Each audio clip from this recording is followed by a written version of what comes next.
The story begins on planet Vegeta. Baby born much earlier because the energy radiating from his body would cause harm to his mother. He would happen to be in an incubation capsule. Something that shocked all the doctors was that this child's power was null. Something about the baby's hair would change to a purple color, which would destroy everything. What's supposed to be going on? His power's practically nil, but even though he doesn't release any power, he's wreaking havoc. We should definitely inform the King of Vegeta about this. It might be about this legendary Super Saiyan. Haha, don't say stupid things. The legendary Super Saiyan was so great he could destroy a planet, while his singular pressure was capable of making all the inhabitants fall to their knees. Of course I've heard those legends. Although at the end of the day, we might as well call them fairy tales. It doesn't matter, we have to report it. The doctors would report everything to King Vegeta. When he arrived to the incubation room, it would not take importance. The power of the baby was null. Unlike the power of Broly, a small baby that his power was on that occasion capable of surpassing the elite class. This is unforgivable. The only one that should be the legendary Super Saiyan is my son. I want that baby exterminated. But, my king, he may be the legendary Super Saiyan. You wouldn't want something better for him to be on our side? Because, with your help, our power will be increased in power. No. I've given the order to execute that baby. I can't allow a baby to be more powerful than me, much less our legendary Super Saiyan. Bardock, Kakarot's father, arrived from the missions, realizing Kakarot had been sent home in an incubator. I don't know if you would arrive today. What do you think it would be for Kakarot? He was born earlier than planned, and since his energy hurts me, it was very different energy than that of Raditz, who was born with it, but the radar didn't detect his power. Bardock, with the help of his tracker, would try to measure Kakarot's power being null. Gine, we're a low-class warrior. It's normal that her son has zero power, since apparently he won't be a warrior like me. That doesn't matter, Bardock. Look! His hair is identical to yours. I already want to see how he grows and looks more and more like you. Since I've arrived at my mission, I feel very bad, but he'd be interrupted by the incredible power, which despite the tracker not detecting any energy, a pressure would make them kneel. No matter the rank, even since the elite soldiers were around that place would fall to their knees. This incredible pressure would happen around 4 kilometers. What's going on? I haven't felt this pressure in my life. New enemy? Ugh, my body hurts. I can even feel my bones. Bardock would look up and see nothing, noticing Kakarot's hair would change to purple, while every incubator was cracking because of the power he was releasing. Bardock was surprised by the energy his son gave off. Kakarot, you're a boy, but please calm down. If you continue to release this pressure, you'll end our lives. A much higher pressure was able to fall on the planet Vegeta and would fade away after 5 seconds, but in those 5 seconds, all the inhabitants of the planet felt like death was coming.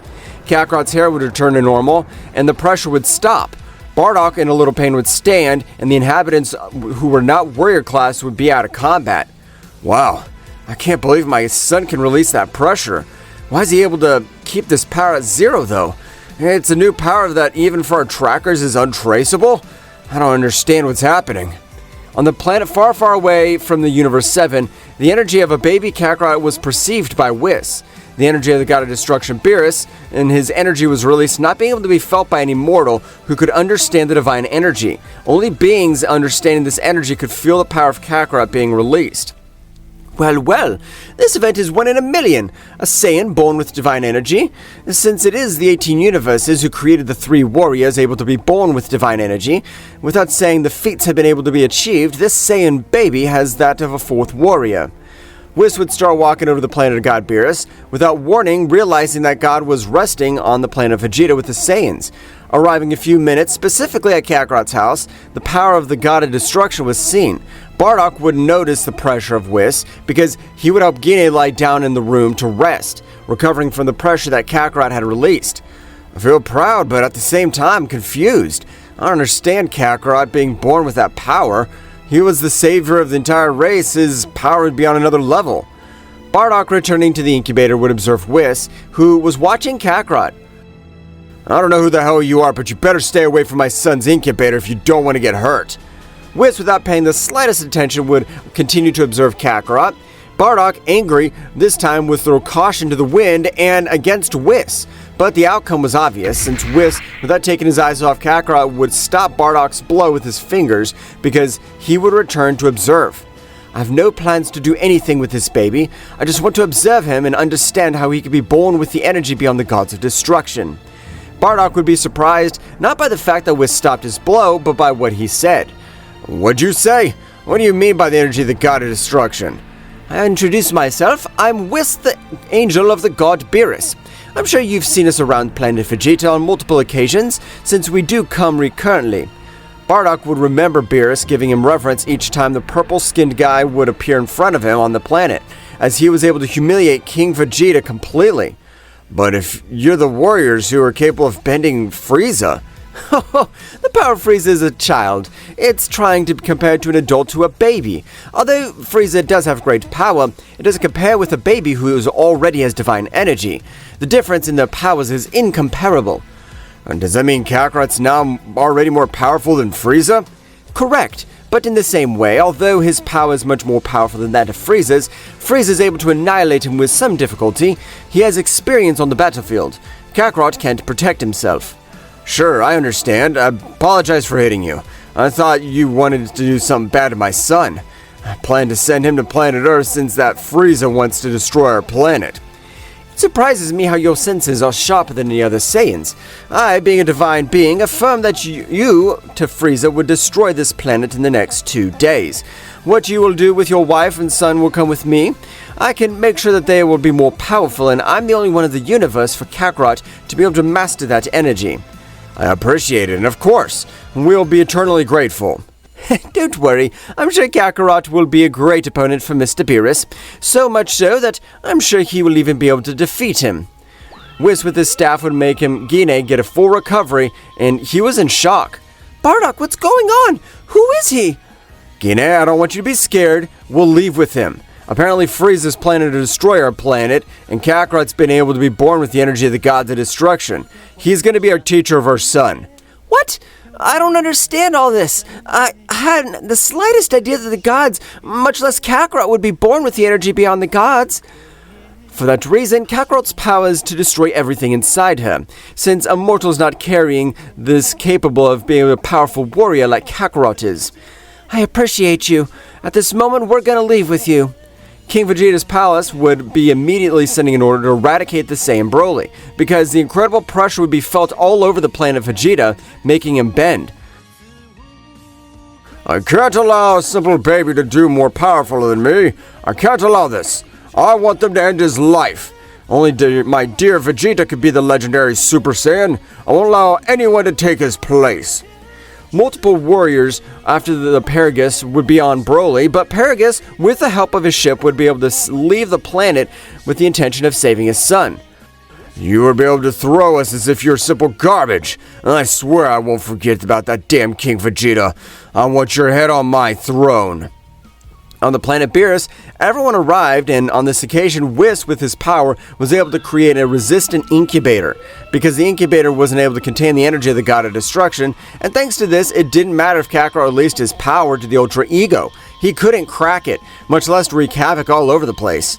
In that case, Kakarot finishes growing for about 2 months, and I'll take care of his training. Make sure to increase his power, because you, as Kakarot's father, must possess great power.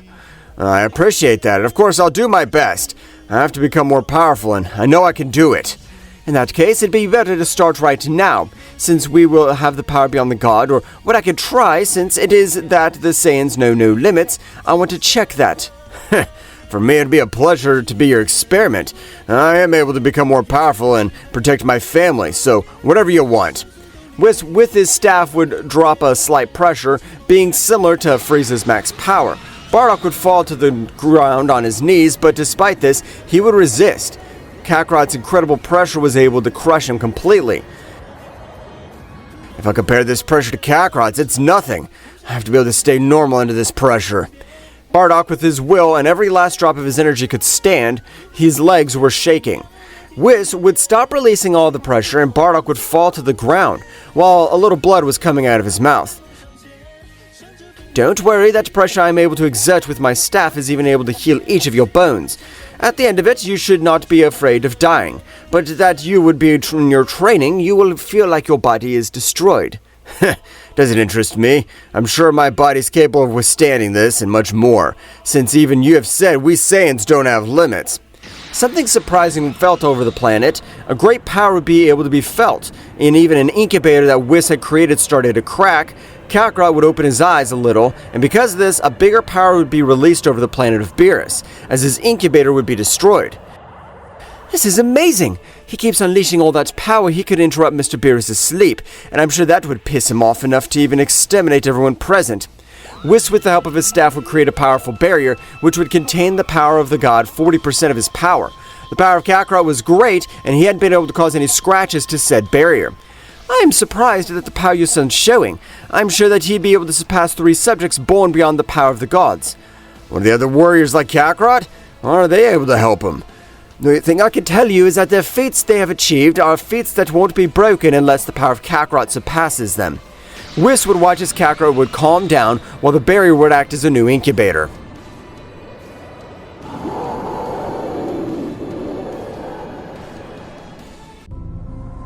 Bardock would continue with training under the teachings of Whis, and being a powerful angel would require power to turn Bardock to a powerful warrior. It had been 4 years since they got on planet BEERUS. Bardock had achieved Super Saiyan Phase 3, beginning to master the essence of the gods. I appreciate it, Whis. If it hadn't been for you, I'd be able to get this power. I'm indebted to you. Don't worry. To be honest, after the last few years have been entertaining for me, since, as you can tell, Mr. BEERUS has taken long naps because I often tend to be bored. Although, Whis, I want to check the power of Kakarot. He's 4 years old and he still hasn't required the age for training, but 1 more year and he'll start with your training. I agree, Bardock. 1 more year before Kakarot will join our training. Instantly, the staff of Whis would glow, hinting that something would happen to the Emperor of Evil, Frieza. Bardock was about 2 years, had asked him in favor to let him know if Frieza was able to mess with his son Raditz. Bardock, Frieza was able to finish the last warriors of the Saiyan race. Since it's been ambushed by Frieza's planet, 3 Saiyans, Vegeta, Nappa, and Raditz, are in terrible conditions. Bardock, you gotta help him! Even though we hadn't contacted Raditz, it's still our son, and you currently have the power to defeat Frieza. Whis, I'm asking you, please, take me to that place. I want to end his life. I'll never forgive him for destroying our planet. Don't worry, Bardock. This will be interesting. Whis and Bardock went to Frieza's planet. When they got there, they realized this place was a battlefield. Saiyans tried to do everything, but it was impossible for them to do anything against Frieza's special forces. So they would see 3 Saiyans on the verge of death, while Frieza smiled like a maniac. Ho! I have eliminated all the monkeys. Although they served me more alive, I'm afraid that they would turn against me. My Lord Frieza, do you want me to finish them once and for all? Of course not, soldier. Let them suffer. I want them to know the one who destroyed Vegeta. Since it was not a meteorite, I myself ended the planet that existed, you damn monkeys. No, damn. I always thought that you wouldn't say goodbye to my parents. I knew I had a younger brother. Damn it! That look on your face. It would be nothing to do with anything since they don't have the power to support us. At the moment, an amazing power would be able to make Frieza tremble. The trackers exploded, and the power exceeded that of 30,000 power units. In the shadows, it could be observed Bardock approaching the warriors. At this moment, I'm planning to finish you, Frieza. You better get ready. I have the power to defeat you. I must admit you have incredible power. Even exceed 30,000 units. You won't be able to do anything against me since I in my second form could exceed 1,000,000 power. Soldiers, finish him. The elite special forces of Frieza rushed Bardock. Without any effort, he was able to finish these warriors, with only Frieza watching him. So, as I said, transform. I don't want you to access your second form. I won't let you release your power again. If you give me battle, access your max power, because I am the one that you've been so afraid of. Bardock and Frieza were able to fight. Whis with his staff would heal into the Saiyans, who were surprised to realize Bardock with his power could finish off Frieza's elite forces. What? Does my father have that power? That's crazy!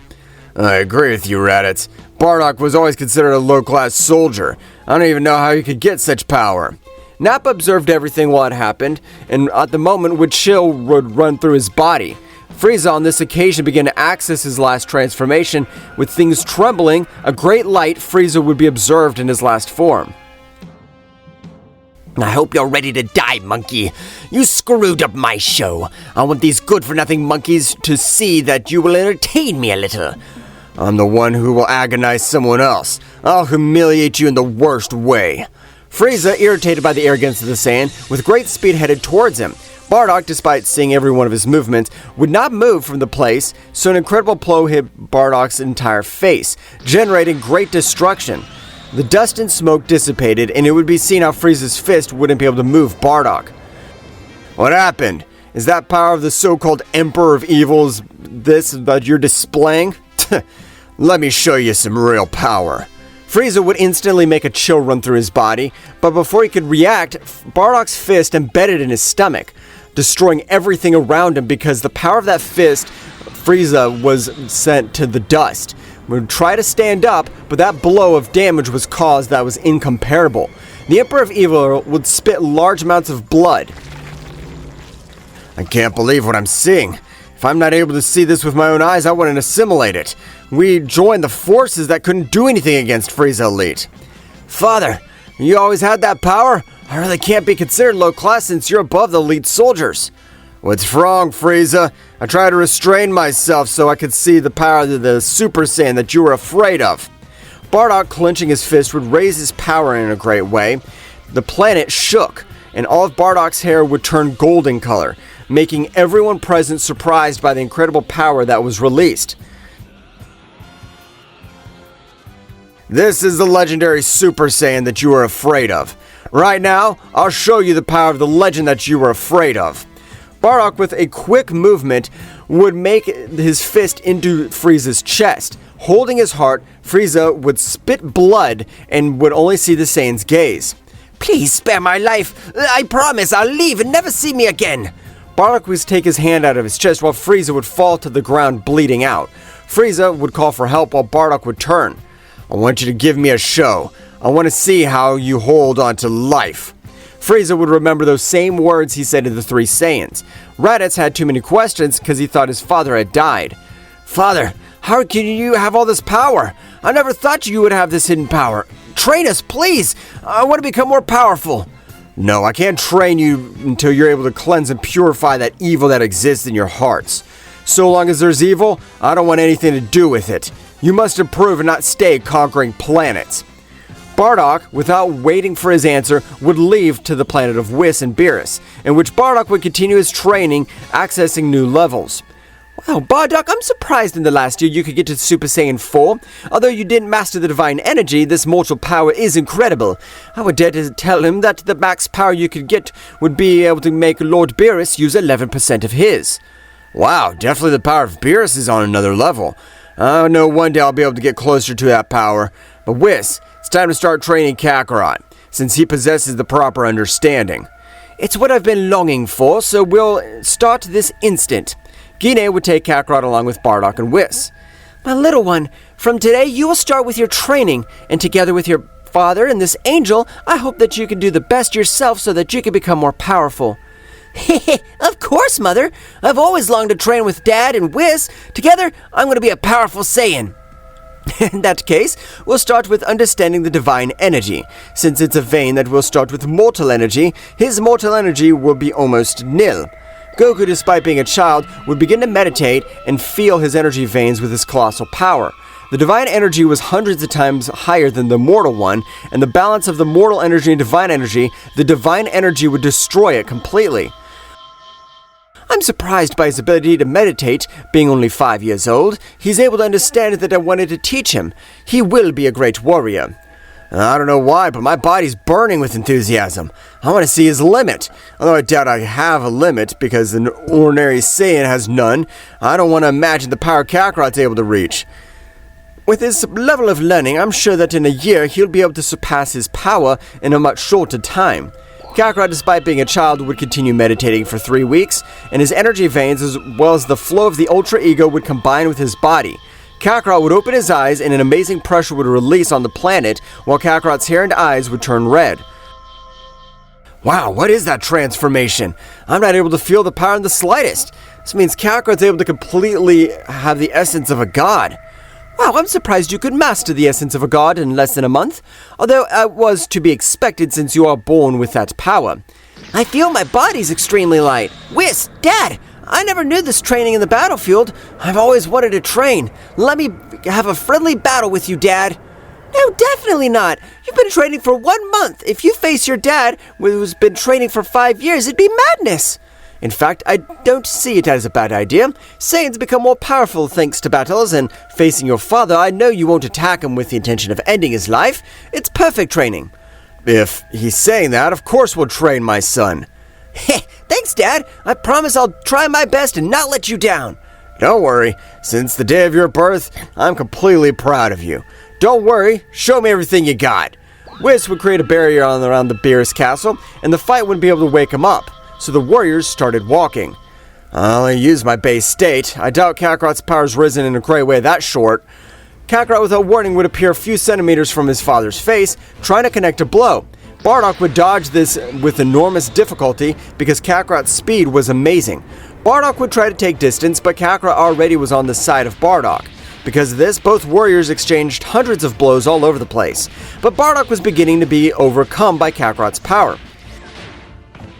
Father, you better use more power, because if you only fight at your base state, this will be boring. Well, if you want me to use more power, I hope you don't regret it.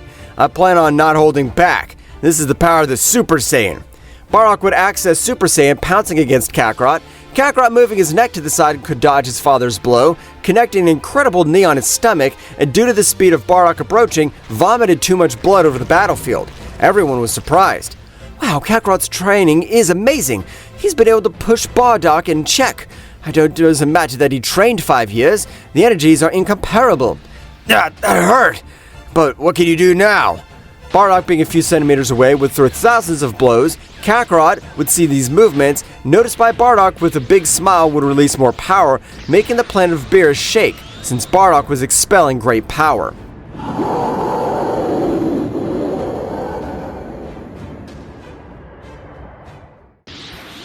The incredible power of Bardock was able to shake the planet of BEERUS. The barrier that Whis placed, BEERUS wasn't able to feel the energy of the planet. Warriors were out of danger. Bardock would release his power, and his hair would grow. Instantly, the great light, Bardock's new appearance, would be seen. This time, Bardock was able to access Super Saiyan 3, leaving Kakarot surprised. Wow, your power's amazing! I doubt that you'll be able to face me, Father. Although you and your master Whis didn't allow me to train, I was able to analyze his combat style, and I'm able to dodge every one of your father's blows. This is an amazing thing, Kakarot. You'll never be able to beat me if you've only been able to study my combat style, because on the battlefield, even a millisecond of reaction could save your life. And I mean this. Bardock would flash, being able to appear centimeters from Kakarot. That moment he was able to speak, he was surprised to realize there was no one in that place. Kakarot would put his hand on his father's back. Even though it looks stupid, I've been able to analyze your combat style with 99% credibility. You can't catch me off guard. Bardock would be irritated, rushing Kakarot, and both would exchange thousands of blows. Those that Kakarot was able to dodge, he could receive them with incredible defense, not letting him give him damage, so Kakarot would expel a little of his power. He was able to overshadow Bardock's aura completely, and even though Bardock's power was incredible, it didn't compare to that of a god. The great pressure was able to make him fall to the ground as if the gravity was falling on his body. What's this? I can't even move in the slightest. My body weighs so much. Is this the power of a god? The power in which my son's been able to be born, I can't stay behind him. Bardock, in spite of the pressure, would stand, spitting out blood. You've been able to study me completely, my fighting style and skills. But what you'll never be able to study is the resistance of the Saiyan body. Bardock would clench his fists with great power, while his whole body would be filled with fur, and the power would skyrocket. Wow, this is amazing! I never thought Kakarot was able to force Bardock to use Super Saiyan 4. It's the maximum power of Bardock. It amazes me Kakarot as a child was able to meditate and master the energy that lies inside. A huge explosion from Bardock from Super Saiyan 4 would be seen. Wow, that's amazing! I thought you'd only be able to do the Ozaru-style transformation. You are my father! You should have this transformation. What'd you say? You mean to have the transformation like this? You couldn't get this transformation without the other variants. Of course you can, Father. I don't know if mine or the other transformation, but it is similar to me, so look at the power I was able to get. Kakarot would surround himself with a red aura, and everything would tremble in a brutal way that Bardock with his fur was able to turn over Kakarot's body. After a few minutes, it was possible to observe this new appearance, and his fur was pink, because the energy of the Ultra Ego was combined with that state. Kakarot, in that transformation, possessed the energy of a god of destruction. How was he able to do that? He was able to combine the transformation of Super Saiyan 4 that he was born with. But how was he able to do that? Whis, I don't understand. What's Kakarot good or bad? Since being a child, his whole body could explode from the excess energy, or am I wrong? Of course you're wrong, Gine, because what Kakarot just achieved means his power can go beyond a mere mortal. And because of that, he's been able to adopt a new transformation that his body dominates. Are you trying to tell me Kakarot's power can adapt the new transformation since it needed to evolve? That is correct, but I'm surprised that he could only have that being only 5 years old. The power that Kakarot has awakened is unparalleled. Apparently that state Kakarot possesses is more powerful than mine. I don't have plans to give up. I'll use all my power. Father, I'm ready. Attack me. Use your power, because not having this transformation, I can't contain myself. You better not hold back. I'm sure that I can cause great harm, so you better be prepared, Kakarot. Kakarot's arm was touching Bardock's chest, which he wasn't able to see because Kakarot moved where he was. Damn, what kind of speed is that? If it had been because he touched my chest, I wouldn't have realized I reached as far as me. Kakarot would take a little distance while raising his power to the limit his body could withstand without compromising his speed loss. Heh, this will be interesting. I already want to see with my master's training. I want to see to face Mr. BEERUS. Kakarot would stretch out one of his hands, stopping Bardock's blow. Bardock was throwing hundreds of blows, spheres of energy, kicks, but nothing was effective. Because Kakarot's power surpassed him abysmally. While Kakarot could see his father's blows, unlike Bardock, he couldn't see Kakarot was able to dodge his blows, and Bardock would recoil. Hell, I believe all the power's been able to increase with that transformation. I have to be able to do something. Bardock sent flying towards Kakarot. Kakarot, with more overwhelming speed, would connect slightly a blow to his neck. But even though he restrained himself, it sent him flying to the planet, destroying everything. While Bardock would lose status as Super Saiyan 4, injured, expelling blood. Hell no, I haven't been able to contain myself. I'm sorry, Father. I promised you'd try to contain as much as I could, but it turned out to be impossible. Don't worry, son. I confess that the power you possess is amazing. But I never thought my son would have so much. Bardock would be knocked out, but with the help of Whis, he put him in a recovery pod. Whis, I noticed that you were able to heal my father with the help of your staff. Why don't you heal him with your staff this time? Oh, I can tell you are very observant.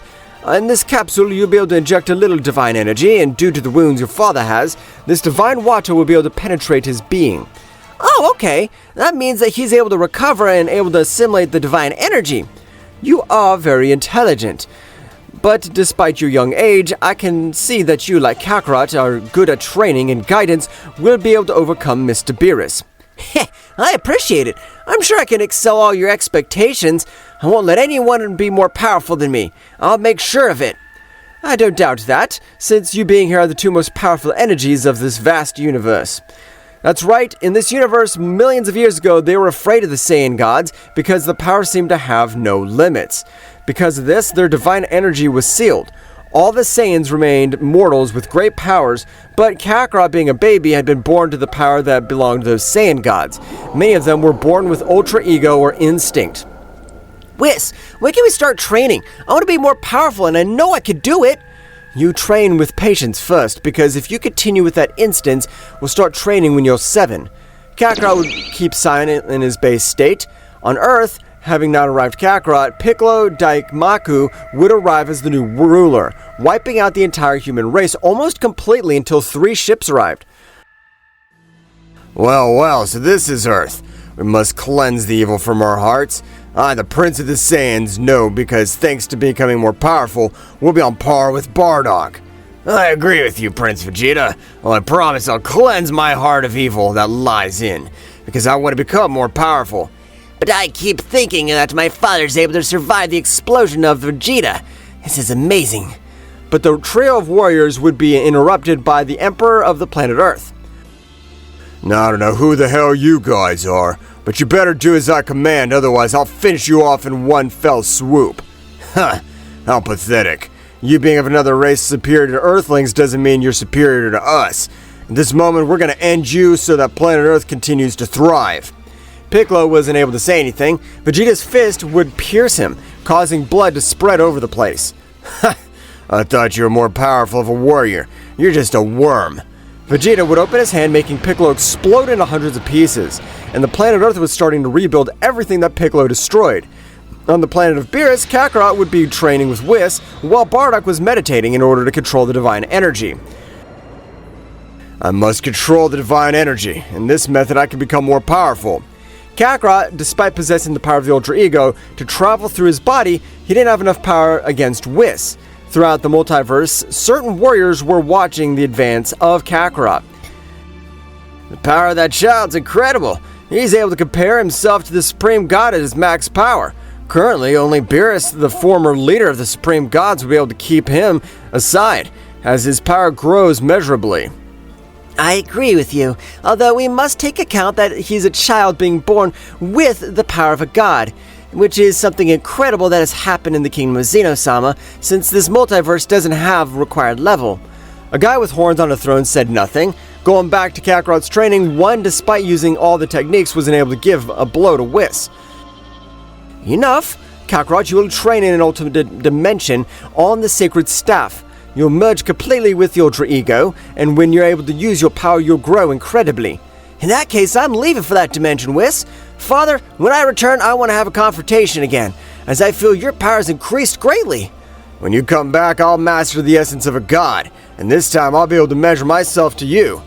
Please, Kakarot, just take care of yourself. Of course, Mom. Don't worry. We'll do all this with something, since it will be able to give us the best battle for the life of Mr. BEERUS. I'm sure Mr. BEERUS will get a surprise, but Kakarot, it's time. This dimension will most likely be that his body will completely develop, and since an adult body is capable of storing more energy, good luck. Heh, I understand. Don't worry. I'm ready for anything. Kakarot would enter, in which, when he entered, he felt his whole body have great pressure. While his body would grow, the dimension was the dimension of training a guardian angel. This level required was demanding, since no one except BEERUS, the leader of the Supreme Gods, had been able to withstand it. I'm sure Kakarot can master that pressure. I want to know what my father's reaction will be when he learns there's another being that overcomes the power of a king. Returning to the dimension, after a few hours in which Kakarot had suffered an agonizing pain, almost close to death, he would stand up and realize his body had evolved. Since he was the adult version of it, a great power ran through his interior. I'm ready to master the energy of a god completely. I know I can beat Mr. BEERUS. Kakarot would begin his rigorous training in order to surpass the leader of the Supreme Gods.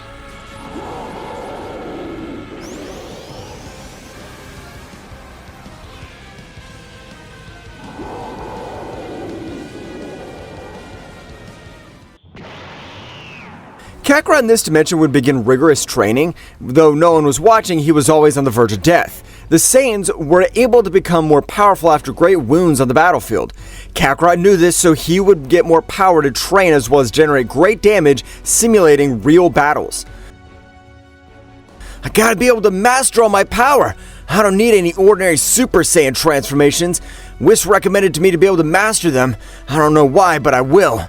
Kakarot would continue his training, which on this occasion not only depended on physical training, since he did meditate and in extreme environments, so his body would get used to the gravity while meditating. On the other hand, and outside of the dimension, Whis, in the same way, would train Bardock. Although he'd been able to achieve overwhelming power against all mortals, gods were simple just worms, since the divine immortal energy had abysmal difference. I'm still surprised. I didn't know how Kakarot's been able to be born with the energy beyond a god of destruction. If even you are his father, it is difficult for him to master the essence of a god. Damn it, Whis. Even if it doesn't look like it, it's frustrating. Despite this, I know I could do it because I would have never imagined to achieve this. I know I'll be able to do it without any difficulty. Those are the words I like to hear. So I don't agree with warriors who give up. They are right that several warriors are able to be born with a greater talent, but if a lower class warrior tries hard, he is able to overcome it. I agree. Keep training with me. Of course, Bardock, but this time no longer fight against me.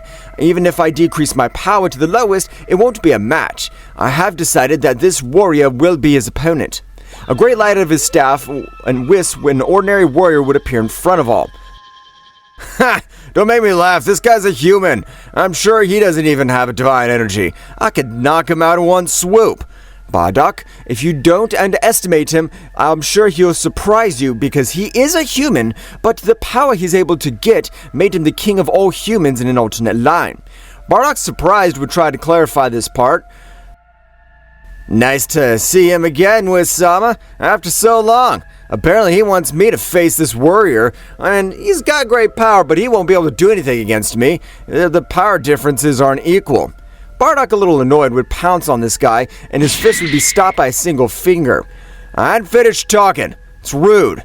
That's the only reason I accept this match, to be able to grant you some good manners.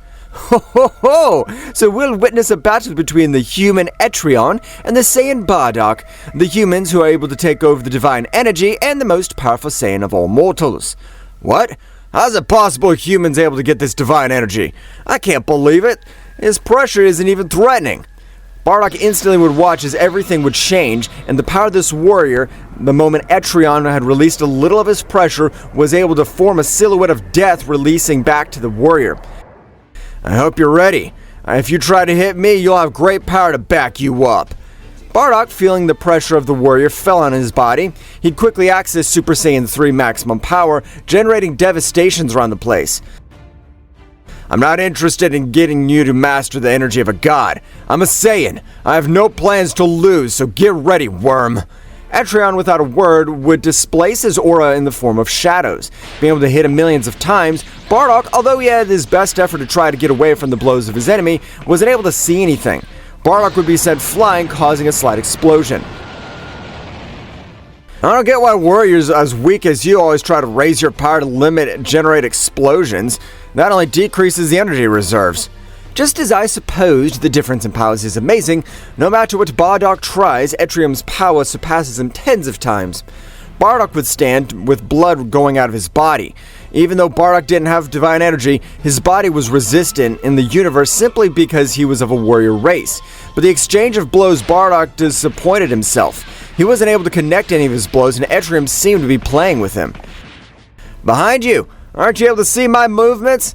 You're a worm. I thought you'd be more powerful. I shouldn't have expected that of you. You think it was more powerful? Huh? Expectations? Don't piss me off, you good-for-nothing bug. I'll show you all my power. Bardock would instantly access Super Saiyan 4, but this time it was different. Due to the anger he felt, his power was able to release more, and from a great energy of explosion, it was possible to observe Bardock in Super Saiyan 4. This is all my power. I hope you're ready. I won't have any mercy on you. Mercy? Don't be crazy. I don't talk mercy, because even if there was 1,000 guys like you, you wouldn't be able to give me a scratch. The guy did what he wanted to at Bardock for losing his temper. Despite possessing divine energy, he was not a warrior. He had the advantage, not by much, for which it was the advantage which Bardock fights without any strategy, and he was getting it, since Bardock's attack was pouncing with more anger, which made him weaker in some points. Even Whis and Gine had noticed. That's not usual, Bardock. I'm not even a warrior, but I can notice his movements he's making. She's leaving a lot of weak points.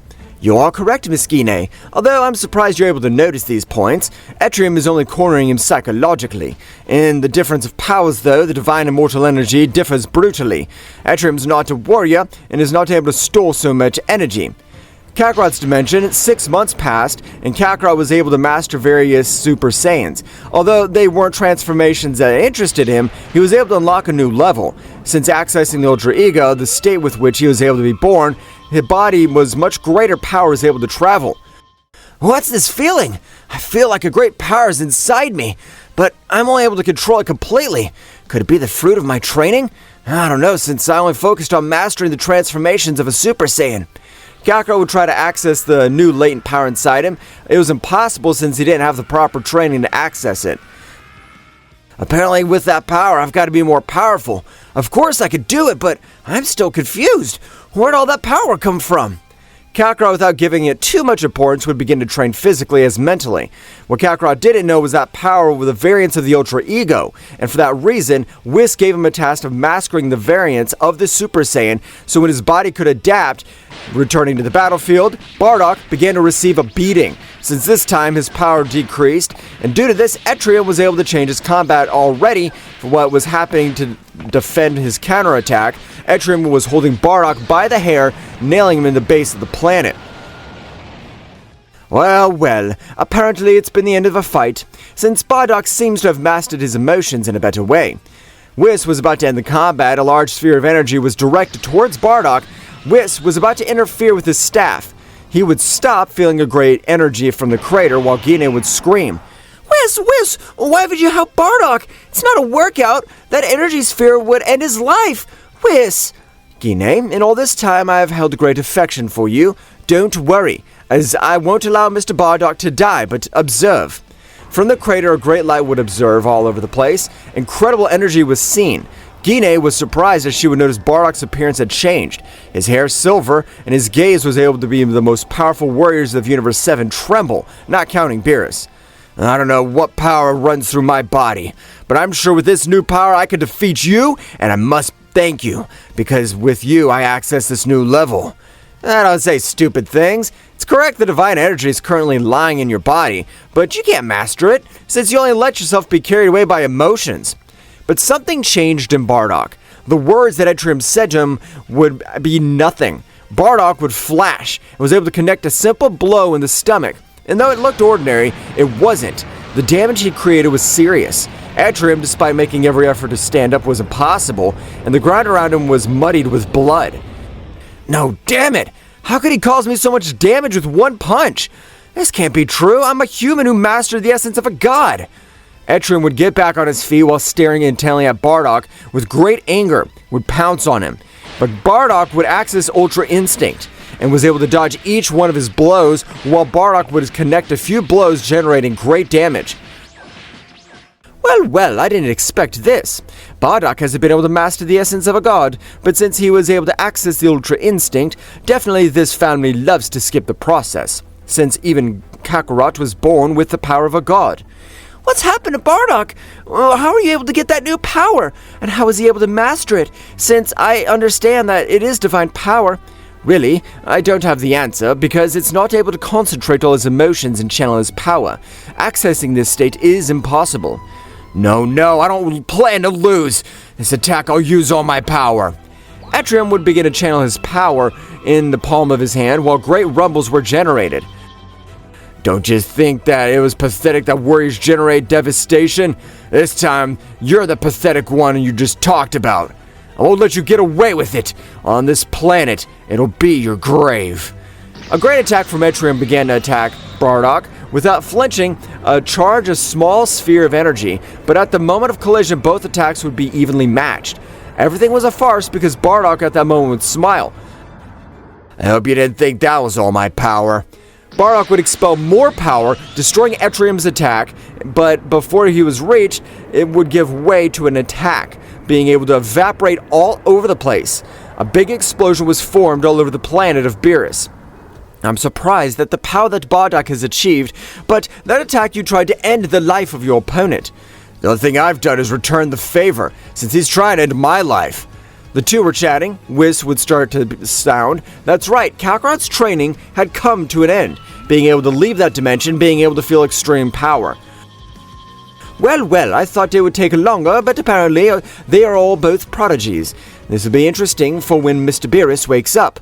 Instantly, the planet of the God of Destruction began to tremble, since Kakarot's power, being so great, was able to seep through the energy barriers, which had annoyed BEERUS, releasing all his power at once, destroying everything around him, making the entire Universe 7 shudder. Father, I didn't know what kind of transformation that is, but if we have a great battle against the God of Destruction, BEERUS? It would be the greatest honor to have battle such God, and much more next to my son. The power of both warriors in the same way was beginning to increase to divine levels of great scales.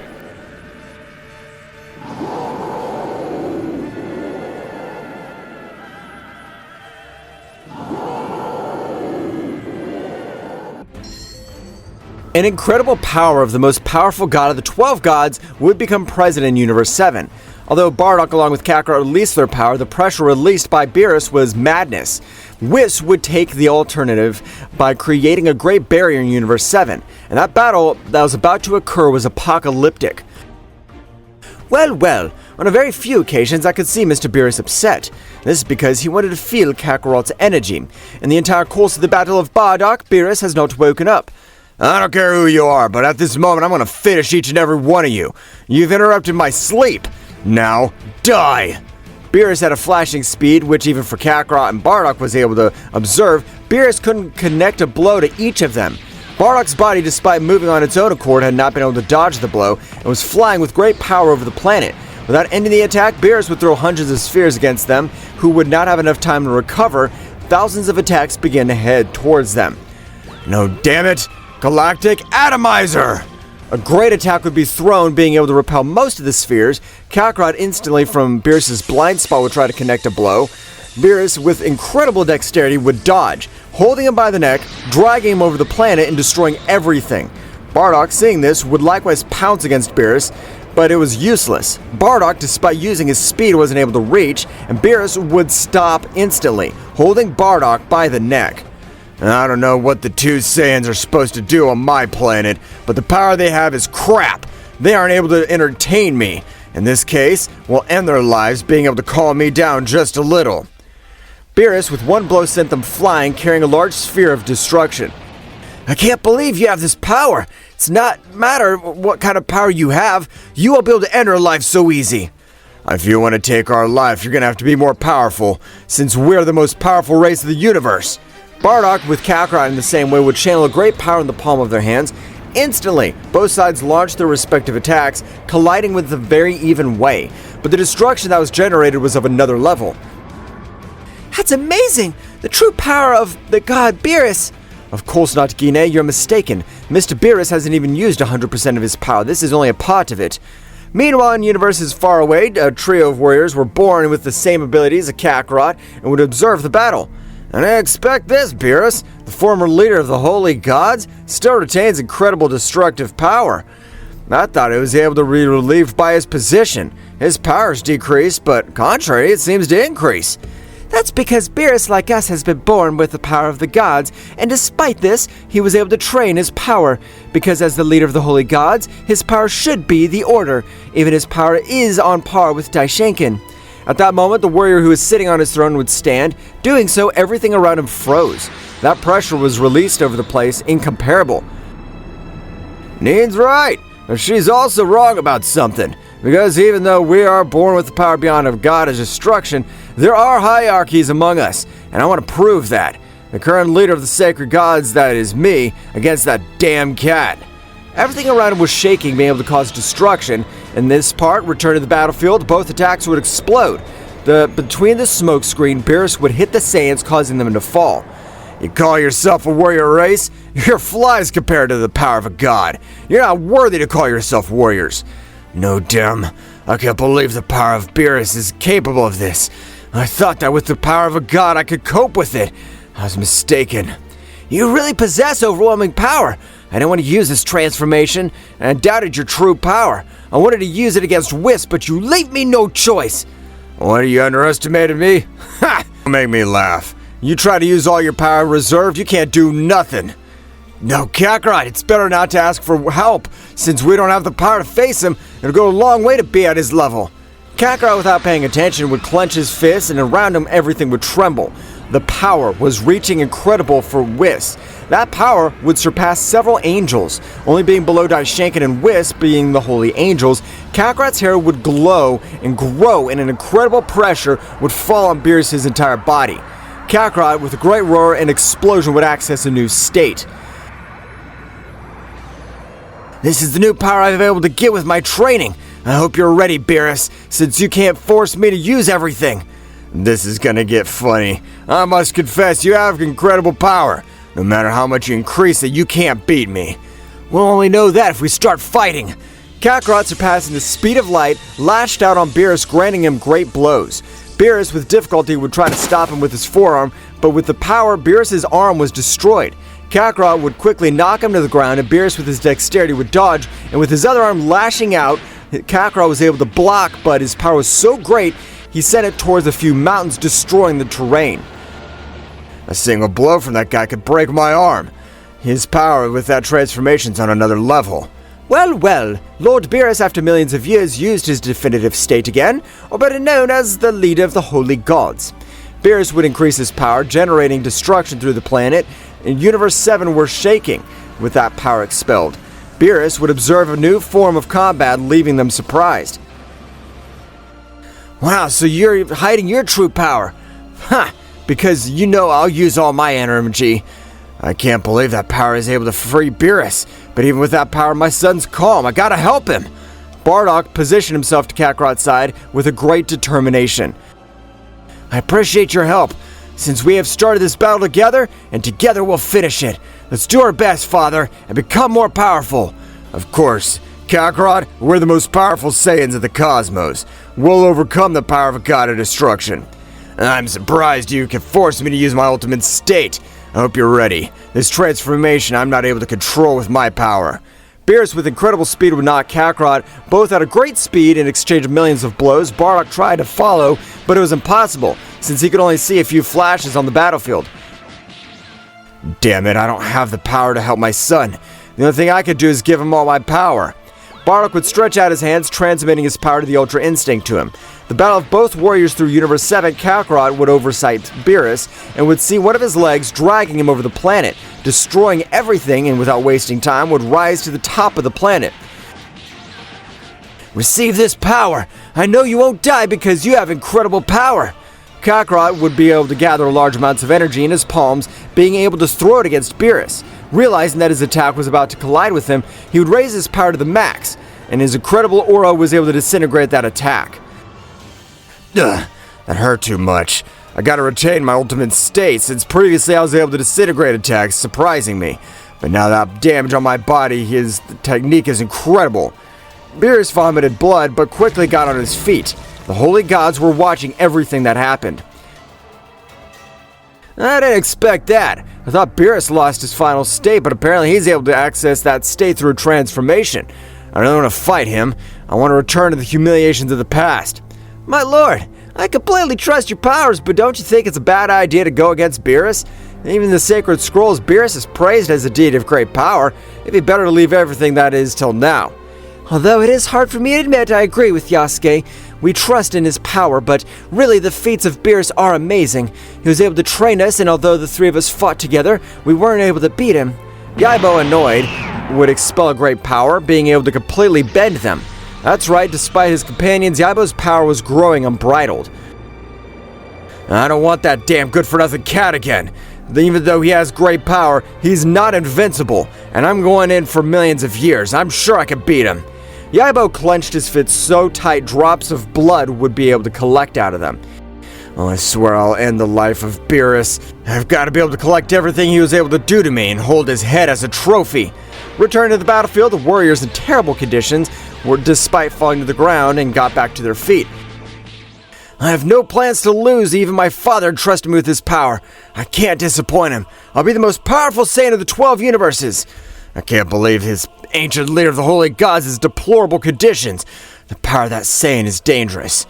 Both stared at each other on the planet destroyed. Both warriors were raising their powers to the limit, because this time the end of the combat was their definitive attack.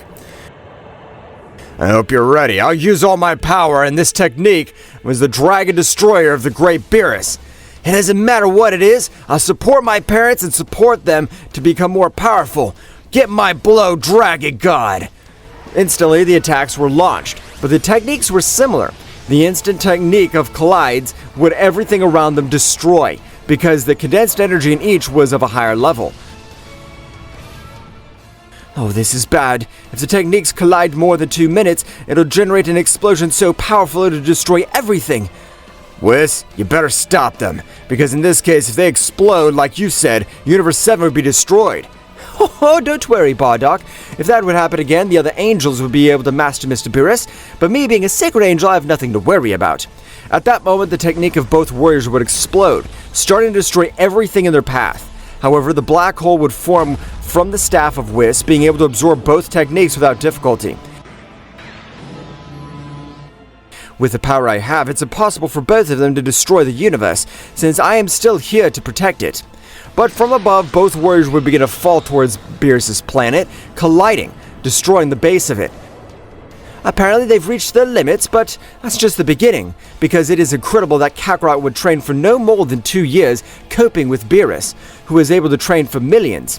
Whis would heal the wounds of both, but still out of combat, the trio of the Holy Gods were preparing to go to the planet of BEERUS and visit their former commander. It's time to pay BEERUS a visit, and that's Saiyan who had the power to face the definitive state of BEERUS. It's really funny. I think I'll be able to access my combat status.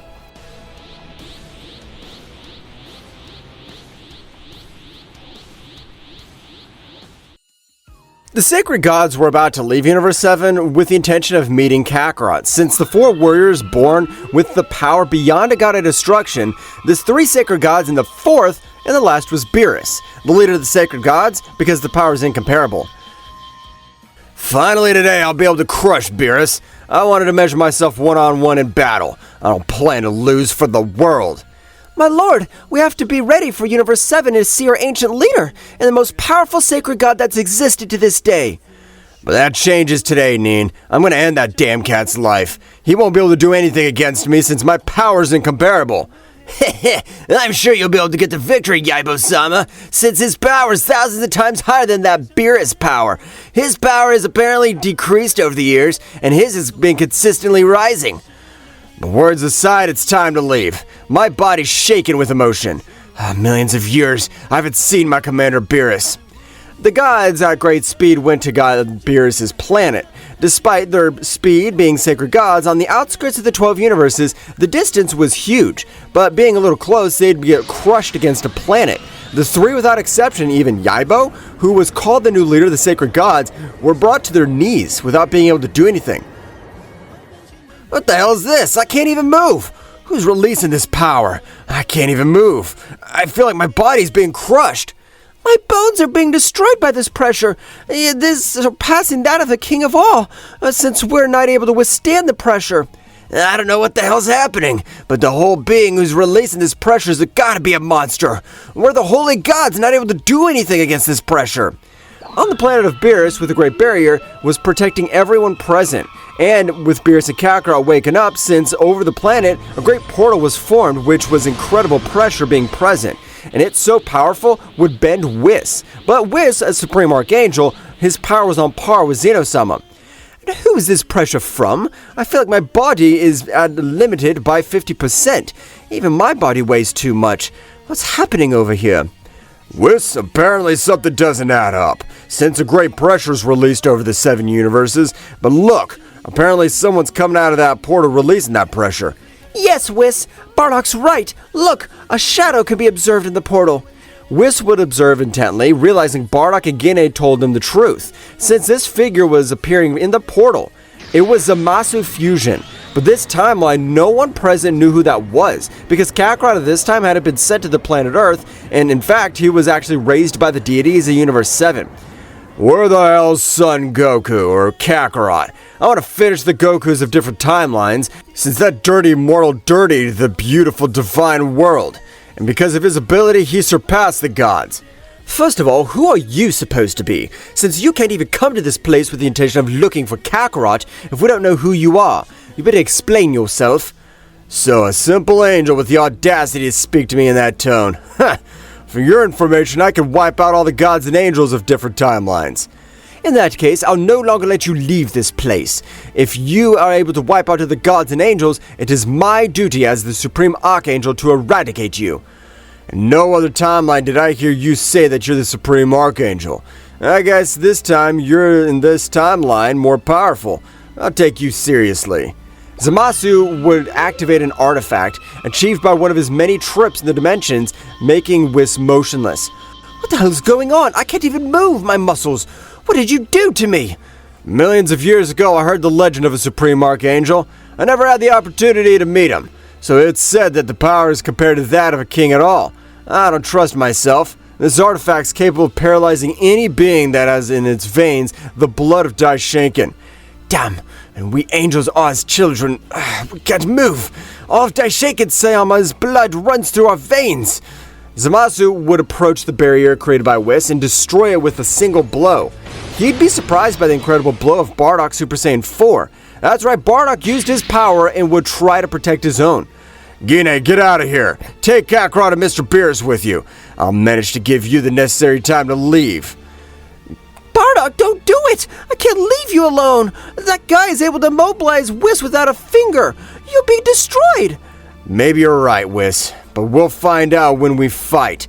If that wretch wants to take the life of Kakarot, he'll have to do it over my dead body. I have no plans to let him finish my son. Bardock with determination would grant a shower of blows to Zamasu, but to his surprise, Bardock would notice Zamasu's smile did not disappear. Damn, don't you make fun of me! Galactic Atomizer of Gods!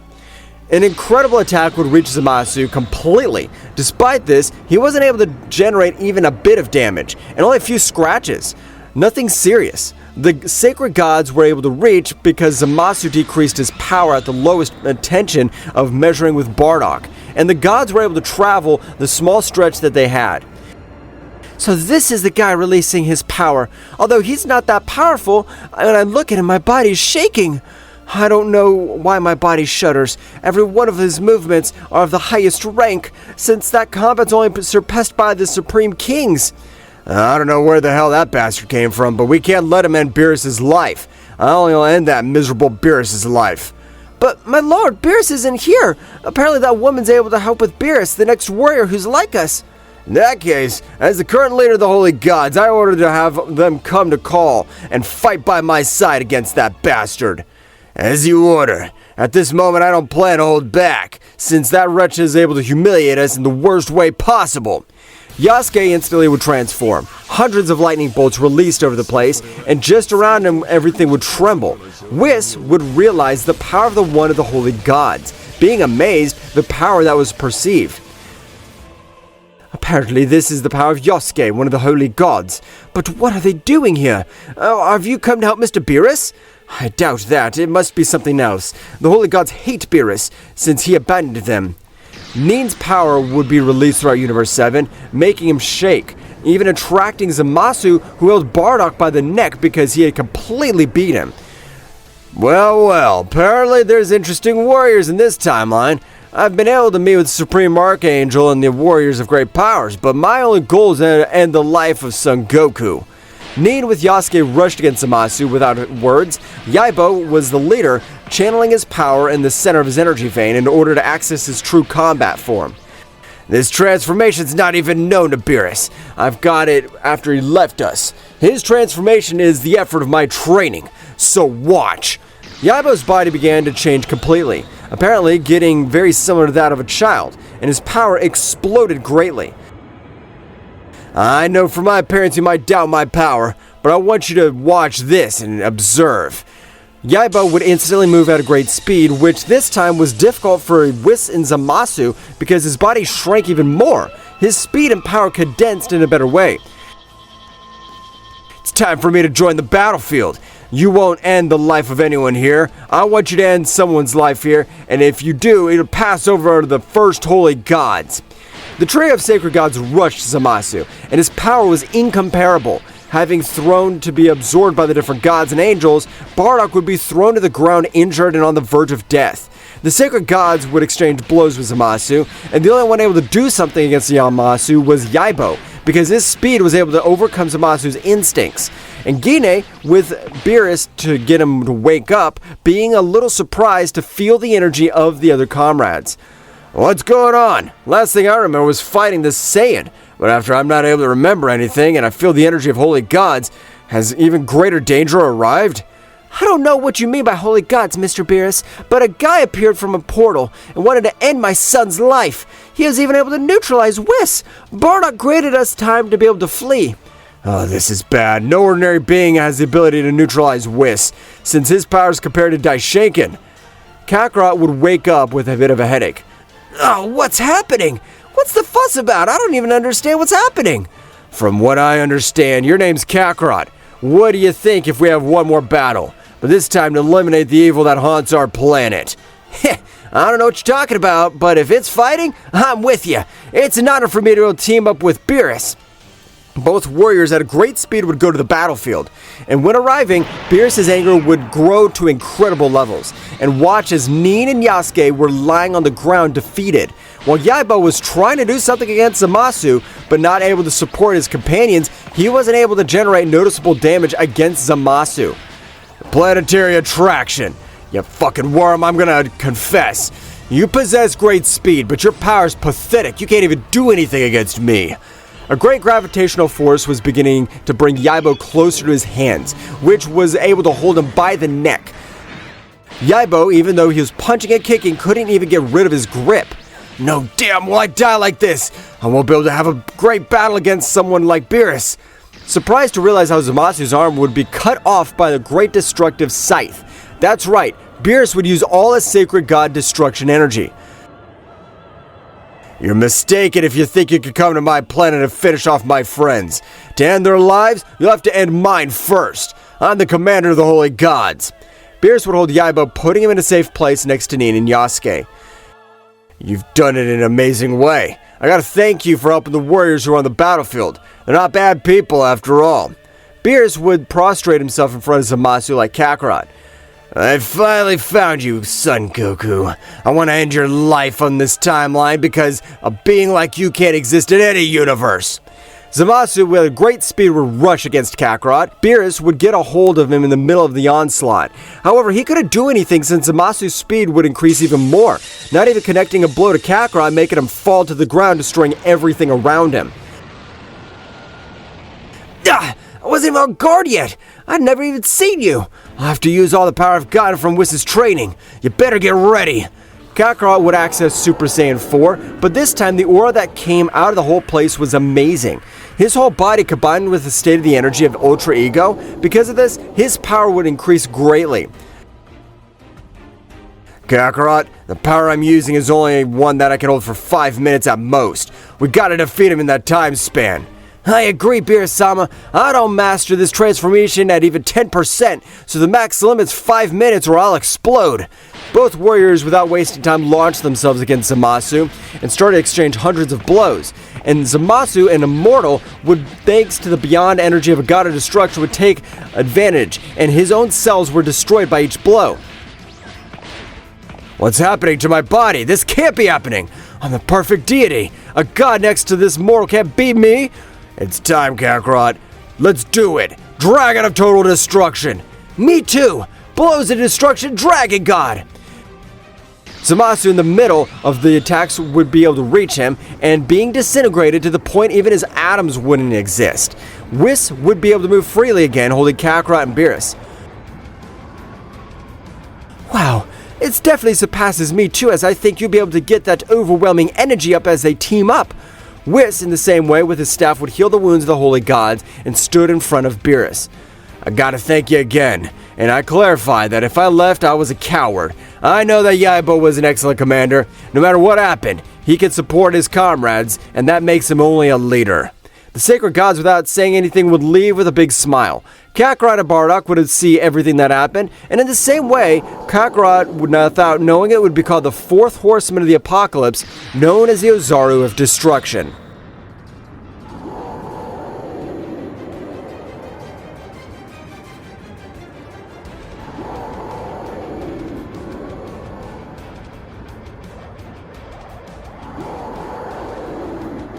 "70 million years ago, there was an unimaginable void without any life, when suddenly emerged a being which didn't know it was himself where he was. What's going on? What am I? I can't see anything. What is this immense void? What he didn't know was, until that moment, was that he was an omnipotent being who was going to create everything known as the universe. He would even create a whole multiverse full of different types of life in order to find at some point an individual who could match or surpass the strength of his son called Zeno-sama. In Zeno-sama's palace, 30 million years after the birth of Zeno-sama's father, he introduces himself to his son. Zeno-sama, my son. You've grown strong and apparently you've become very powerful over the centuries. Father, I've always felt that my existence has no purpose. I often get bored. Why did you bring me to life to be bored? 70 million years ago, there was a void from which I was created. As I grew, I developed powers and immeasurable strength. As a result of that, a need was born in me to find a being who could match or surpass your strength, to even equal my own greatness. That's why I created planets, galaxies, universes, and living beings of various species. All this was created just so that I could exist? Yes, my son. Every star, every life form, everything has a purpose. To prepare you to be the supreme god of all that I've created. You're the main reason for all my creation. It's a heavy burden, Father. Why me? Because in you, I see the true potential to rule in this vast cosmos. You are the hope to maintain harmony among the creations that have sprung from my being. You are the missing piece in this cosmic chest. Father, all this that you tell me is an enormous responsibility. I don't know if I'm ready to be able to do it. What if I fail? There is no failure, son. Your very existence is success. Every moment in your life has molded you into the supreme being that you are. I trust you will fulfill your destiny. What about you, Father? What role do you play in all this? My role is to guide you from the shadows, to watch you fulfill your purpose. Finding balance in the universe is a task that requires your leadership. I'll be here, in the darkness, watching you carry out the mission I have given you. I understand, Father. Leave everything in my hands. Thus passed centuries, millennia, in which Zeno-sama was guided by his father to govern the immense multiverse he had created for him, but now convinced of the purpose he had in his life. In the present time, 30 million years after the conversation that Zeno-sama and his father had, in one of the universes created by Father Zeno, on a planet called Earth, Kakarot and Vegeta were training together with Whis and BEERUS after having faced very powerful beings. While they were training, the Earth was illuminated by flashes of energy. As Kakarot and Vegeta embark on intense training, Whis and BEERUS watch from a distance, assessing the Saiyans' every move as they prepare to rise in their skills. Hey, Vegeta! Remember when we first faced Frieza? That guy was incredibly strong. Yes, Kakarot. It was our first encounter with an enemy of another level, but we cannot forget the Cell Bug, that creature with cells from all of us. He put us in big trouble with his martial arts tournament. Luckily, your son became strong. Both Saiyans exchanged energy blasts. Each hit and dodge was an echo of their long history of battles. Ah, yes! The first time he showed the teleportation technique. That was amazing! Thanks to Gohan, we were able to defeat him. But then came Majin Buu. That battle was unforgettable. We had to merge to have a chance. The fusion was great, but we also learned about redemption and kindness at that time. Buu became good because of you. As they continue their training, the energy of both Saiyans light up the space. Whis and BEERUS watch with interest. Yes, but don't forget about BEERUS, that god of destruction who almost wiped out the Earth with a single sneeze. Although in the end, he turned out to be more of a joker than we thought. Yes, I remember when I tried to fight him in my Super Saiyan 3 form. I wasn't at his level, but at least I gave him a fight in my Super Saiyan God form, and that was possible thanks to all of you. That's right, and now we're here, training with Whis and BEERUS. We cannot let our guard down, Kakarot. There'll always be bigger challenges. Exactly! Every fight makes us stronger. Let's keep training and bettering ourselves. Of course. We're always one step closer to being the strongest warriors in the universe. The training continues as Kakarot and Vegeta, under the tutelage of Whis and BEERUS, strive to reach new levels of power in order to defend the Earth from new and more powerful enemies that may appear with the desire to destroy the planet that welcomed them. While Kakarot and Vegeta were training to overcome their limits, Whis and BEERUS encouraged them to keep improving. Very good, Saiyans. Keep it up. Yes, they're very strong, but I don't know if that'll be enough to keep my interest. Suddenly, they feel a dark presence and the whole environment begins to become dark. And a dark, powerful presence fills the place. What's going on, Mr. Whis? Something's not right. I feel an extremely powerful and dark presence. That feeling sounds familiar. Who could it be? The darkness intensifies and suddenly an opposing figure appears in front of them like a shadowy nebula. Inhabitants of the multiverse, have you missed me? Hello, dear inhabitants of the multiverse. I've come to observe progress of my creations. What? Who is this guy? I don't know, Kakarot, but his presence is overwhelming. No way. What? The figure lingers in a shadowy haze, with the speaker being the father of Zeno-sama, the omnipotent being who created the multiverse. This one appears in all multiverse, where all the warriors were training for future problems. This guy is the father of Zeno-sama, the creator of everything we know of universes beyond our imagination. I didn't think we'd ever see him. Sir, your arrival is unexpected. Forgive the insolence, but to what do we owe you presents? The inclination of Whis and all the angels of different universes is because they have knowledge of who was the father of Zeno-sama. For that reason, they have a great fear and respect for him. I see you've been busy, warriors. You have faced great obstacles throughout your insignificant lives, but this time has come. Are you strong enough? We're always up for a good challenge. Shut up, Kakarot. Don't you feel how powerful he is? How can you say that? Haven't you noticed something missing in the multiverse? At that moment, Zeno-sama's father set out to tell them the reason for the ambiguous question. Moments before Zeno's father appeared before the whole multiverse, he was very angry because when he woke up from the dream of millions of years, he was surprised that many things had happened that went against the main reason why he created the whole universe. Because of this, he appears before his son Zeno-sama. In the center of the realm of everything, the overwhelming presence of Zeno-sama's father eclipses space. His voice booms like thunder as he directs his fury towards his son Zeno-sama. The latter, visibly nervous, tries to defend himself as the tension between the two intensifies. Zeno-sama, you failed in your duty as supreme god. All the warriors of the multiverse have overstepped their bounds and now dare to call themselves gods. Gods? This is unacceptable! Father, I understand that this is all being misunderstood, but... There's no excuses, Zeno-sama. Your lack of authority has allowed inferior beings to rise above us. How dare you let them usurp the title of gods? I'm sorry, Father. I did not intend for things to come to this point. The anger in Father Zeno's voice increases. His tone becomes more defiant and contemptuous. Your intention? Your weakness has sullied the name of our divinity.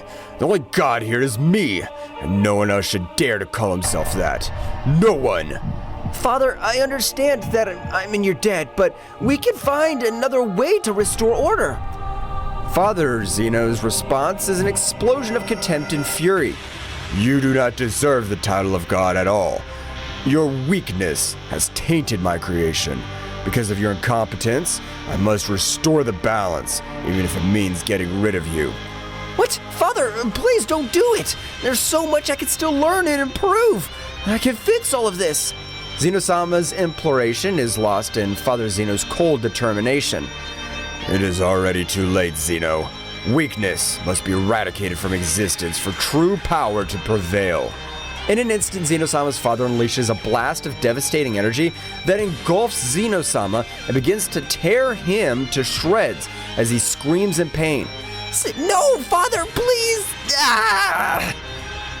Order has been restored. No one else will dare to challenge my supremacy. I will now take it upon myself to re-establish balance through my creation. In the present day, in front of the terrified warriors, due to what Zeno-sama's father had informed them what had happened to his son Zeno-sama, a being they all adored and feared. You insignificant beings now understand. Because of this, I will destroy all the timelines and universes that exist. I am a divine being, omnipotent, and I can do it. But I will give you a chance to fight for your lives. So I'll organize a tournament in which the strongest warriors of the entire multiverse will participate so the power will prevail. Earth 2024. What? This can't be true. Do you think we can face something like that, Mr. Piccolo? Oh? We'll have to train a lot physically and, above all, mentally. The idea of a tournament piques his interest, seeing the opportunity to test his own power and perhaps become even stronger. Thraxus Nocturne. Planet sunk in the shadows. A tournament, eh? Well, I'll show that true power is not limited to divine beings. I won't let them destroy our future. I will fight in that tournament and protect my own.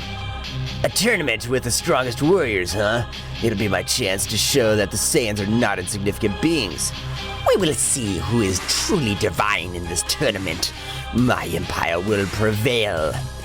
A competition between the strongest. Interesting. I was showed that the Metacoolers are superior in all universes. Nigerian, a world with perpetually cloudy skies where storms of dark energy lash the surface.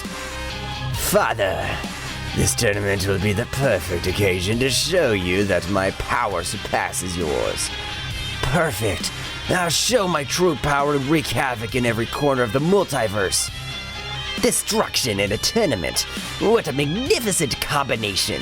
I will be the ultimate warrior and subdue all under my rule. Let's fight. This tournament will be my stage to demonstrate the power I've obtained. Dracoria, homeworld of the humanoid dragon warriors and the descendants. The threat of destruction is overwhelming. My fire may not be enough to face its dark omnipotence. A shadow that threatens to destroy everything. My ability to manipulate the darkness may not be enough.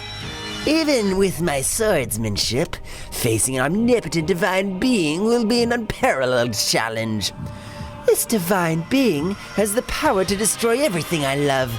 My fire will be my defense. A divine threat. My control over thunderstorms will be enough. This will be a challenge like never before. After seeing the various emotions and thoughts of the main participants of the tournament, Zeno-sama's father begins to explain the rules of this supposed tournament. Minimal beings. The rules are simple. The tournament will be to the death. It'll be held in a timeless space where the laws of time and physics are temporarily suspended. The only way to eliminate an opponent is to make his heart stop. It is by killing him. There's no other way. In this tournament, it is either you or your rival. There's no limits on the use of skills. You must unleash your full potential without restriction, so as not to be destroyed in the process. I'll be the one who will watch over the whole process. The participant who wins will have the joy of facing me, putting his life and the life of his universe at stake. But I'm a PS deity, and I will bring him the opportunity to have a divine power similar to mine for a determined time. If he does not take the advantage of it, he will have to accept the consequences. In spite of the uncertainty that the warriors have in front of what the father of Zeno-sama has said, some are excited and others are worried. Wow, this sounds exciting! A tournament with fighters from all universes. It's gonna be great! Why should we trust this tournament to be fair? By killing them? So I can fight to the best of my ability. But killing beings that are just fighting for their lives is not nice. I hope everything I've said has been clear to everyone. The only rule is that you have to kill your opponent so that they don't kill you. I want to make that clear. You will have to kill your opponent. The way we will check if you're worthy of calling yourselves gods. Father Zeno disappears and everything returns to normal. You can see Kakarot's excited about the new enemy that is seen. It is very powerful. Vegeta, scared and worried about his family, angry with Kakarot. Wow, that guy's incredibly strong. I'm excited to fight him in the next tournament. Excited? Do you realize what's at stake, Kakarot? The enemy is dangerous, and we can't just underestimate him. But Vegeta, that guy has awesome power. It's gonna be the best fight of our lives. This is not a game, Kakarot. Do you realize that we're putting our families and the entire universe at risk? I know it's serious, Vegeta, but it's also a chance to get better. Besides, Zeno-sama's father is excited about this. I can't believe you're so carefree. My family's in danger and you're excited about a fight. I'm not saying I'm not serious, Vegeta, but when an opportunity presents itself to measure our power, I can't resist. You always think about the fight, don't you? Sometimes I wish you had a little more responsibility. Vegeta, I understand that you're worried about Bulma and Trunks, but trust that we can protect them. I don't like the idea of someone else deciding about our lives. I understand, Vegeta, but do you really think we can ignore this opportunity? I'm not going to lose my family over a fight, but I also know that I can't stop you from getting excited about the battle. At that moment, the tension between Kakarot and Vegeta is palpable as they prepare to face the new enemy. While Kakarot is filled with excitement for the fight, Vegeta faces the situation with a mixture of fear and determination. Thus, the training of the entire multiverse for the survival of their species began. From the moment on, the most powerful warriors of all the universes began to train with greater intensity in order to save their universes and timelines. After having communicated with the entire multiverse from the realm of everything, the father of Zeno-sama would observe everything from a crystal screen, that the warriors were getting stronger and stronger. He sent his shadow warriors to slow down the process of them. But what is this feeling that stirs my supreme being? A mixture of fascination and disdain. It's inevitable that mortals yearn for more, that they aspire to surpass their boundaries. Yet some of these warriors are reaching levels I cannot allow. Their power threatens the balance I've established. It's enough that they're mere participants in my tournament. They must be contained. They must be eliminated before their ascensions endanger the stability of my creation. My shadow warriors, creatures of the shadow and executioners of my will travel throughout all the universes. They'll be my instruments to stop these reckless advances. I'll not allow the power of these warriors to grow beyond the limits set by my divinity. Father Zeno, we're here to receive your orders. Shadow creatures, my loyal enforcers, the time has come. The universes pulsate with an energy that threatens to destabilize the order I've established. Mortal warriors, in their relentless pursuit of power, are rising to dangerous heights. Their progress must be halted. Your orders are our will. How do you wish us to proceed? Each of you will disperse among the universes. Your mission is to find those warriors who dare to exceed the limits imposed. There's no room for compassion. The threat must be eradicated. Annihilate them without mercy. We will, Father Zeno. No warrior would be strong enough to defy your will. The shadow creatures set off to every universe and timeline to destroy every warrior who would participate. Along the way, they encountered weak warriors who they destroyed with these strong and very powerful ones. It was dusk when suddenly the Earth's atmosphere trembled with an unnatural darkness. In the blink of an eye, shadow creatures emerged from the interdimensional shadows, ethereal and menacing beings that would challenge even the strength of the mightiest warriors. Kakarot and Vegeta, training on the vast battlefield of Earth, sensed the arrival of an ominous presence. Shadow creatures, their ethereal forms and eyes burning with the intensity of darkness, materialized before them. What are you? We are servants of Father Zeno. Your progress has been noted and must be halted. The will of Father Zeno is the supreme law. The warriors have exceeded the allowable limits and will now be destroyed. The shadow creatures moved with an agility that defied logic, leaving behind them trails of darkness. Kakarot and Vegeta prepared for the confrontation, their energies flashing in response to the threatening presence. Well, it looks like we have new opponents. This should be interesting. No matter who sends them, we'll not allow them to stop our progress. The shadow creatures, speechless, rushed towards Kakarot and Vegeta with flashing speed. The battle ahead would not only be a test of strength, but a struggle between light and darkness, between the determination of the warriors and the will of the father of Zeno-sama. The battle rages and the environment, plants, stones, and sky are witness to the incredible demonstration of power. Kakarot and Vegeta, deploying a great amount of ki, are in the center ready to face the two mysterious shadow warriors that attack them. Shadow Creature 1 moves at breakneck speed, leaving only flashes of darkness in its wake. Its form is ethereal, almost impossible to follow with the eye. It attacks with incredible precision, throwing punches and kicks that defy the perception of time. Shadow Creature 2 stands out for its devastating power. Its every strike sends out waves of dark energy that distort the surrounding space. Its presence emanates an ominous aura that shakes even the particles of space. The fight begins with Kakarot and Vegeta charging forward, but the shadow creatures respond with astonishing agility, dodging every blow and counterattacking with almost invisible movements. Faced with the speed of the Shadow Warriors, Kakarot and Vegeta are forced to raise their power to Super Saiyan level. Vegeta, these guys are incredibly fast. I can't even keep up with their moves. Looks like our usual speed isn't enough. We'll have to raise our power to the maximum. Both Saiyans concentrate, their golden auras bursting as they transform into Super Saiyan. Their golden hair lights up the space as they launch into a fierce offensive. But the Shadow Warriors remain equally agile, gracefully dodging the attacks. The intensity of the power illuminates the space. Now, Vegeta, let's go all out. Let's go, Kakarot. The Saiyans rush towards these Shadow Warriors with a fierce offensive. However, the Shadow creatures dodge their attacks with surprising grace, moving through the energy blast with ease. Is that the best you can do, Saiyans? Their speed is admirable, but they're still not up to par. Damn it! It can't go on like this, Kakarot. We need something else. You're right, Vegeta.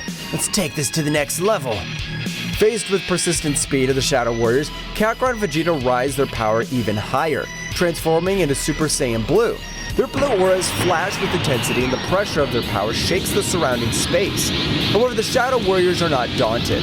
The battle reaches its peak as the four warriors are engulfed in a frenzy of energy. Kakarot launches his attack called Kamehameha, and Vegeta launches his final flash attack, but the Shadow Warriors respond with counterattacks that defy the laws of physics. Then the clash of these powerful attacks causes an immense explosion. At the precise moment that both Saiyan warriors, the shadow creatures, collided their attacks, the explosion resulting from the collision of the attacks left a crater on the battlefield, while a dense smoke obscured the view. Amidst the haze, Goku with a serious but confident expression, and Vegeta, also with a confident expression of having destroyed the shadow creatures with his attacks, stood on guard, ready to face whatever emerged from this smoke. Suddenly, as soon as the smoke dissipated from the battlefield, the shadowy creatures emerged unharmed, floating in the air with an even more intense presence. Their forms twisted, revealing an even darker and more powerful transformation. Now with eyes glowing with a more intense light, the shadow creatures uttered a great malevolent laugh and moved towards Goku and Vegeta with renowned ferocity. The sky was covered with dark clouds and lightning intermittently illuminated the scene. The creatures, once scattered, began to converge into a chaotic mass.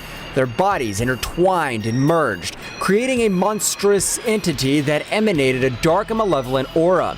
The fusion of the creatures was completed with a loud roar, and before Goku and Vegeta emerged, a nightmarish creature. The fused creature had a grotesque figure, with twisted limbs and glowing eyes filled with evil. Its body was enveloped in a halo of dark energy, which distorted the space around it. The ground shook with every step he took, and the waves of evil energy generated chaos on the battlefield. Goku and Vegeta exchanged determined glances. They knew they faced an unprecedented threat. The fusion of the creatures had given rise to a being of incredible power and speed. Goku frowned, clenching his fists, while Vegeta gave a cocky grin. Kakarot, looks like things have become interesting. I didn't expect to have to face something like this. Yes, Vegeta. This creature's no joke. We're gonna have to give it our all. Both warriors raised their ki to the maximum, surrounding themselves with an intense golden and blue aura. Their hair stood on end and the earth trembled under the pressure of their combined power. The fused creature responded with a guttural laugh and advanced towards them with great strides. Come on, Vegeta. Let's attack together and put an end to this. For once, Kakarot, I agree. The battle reached its climax as Goku and Vegeta, enveloped in their golden and blue auras, launched themselves towards the fused creature.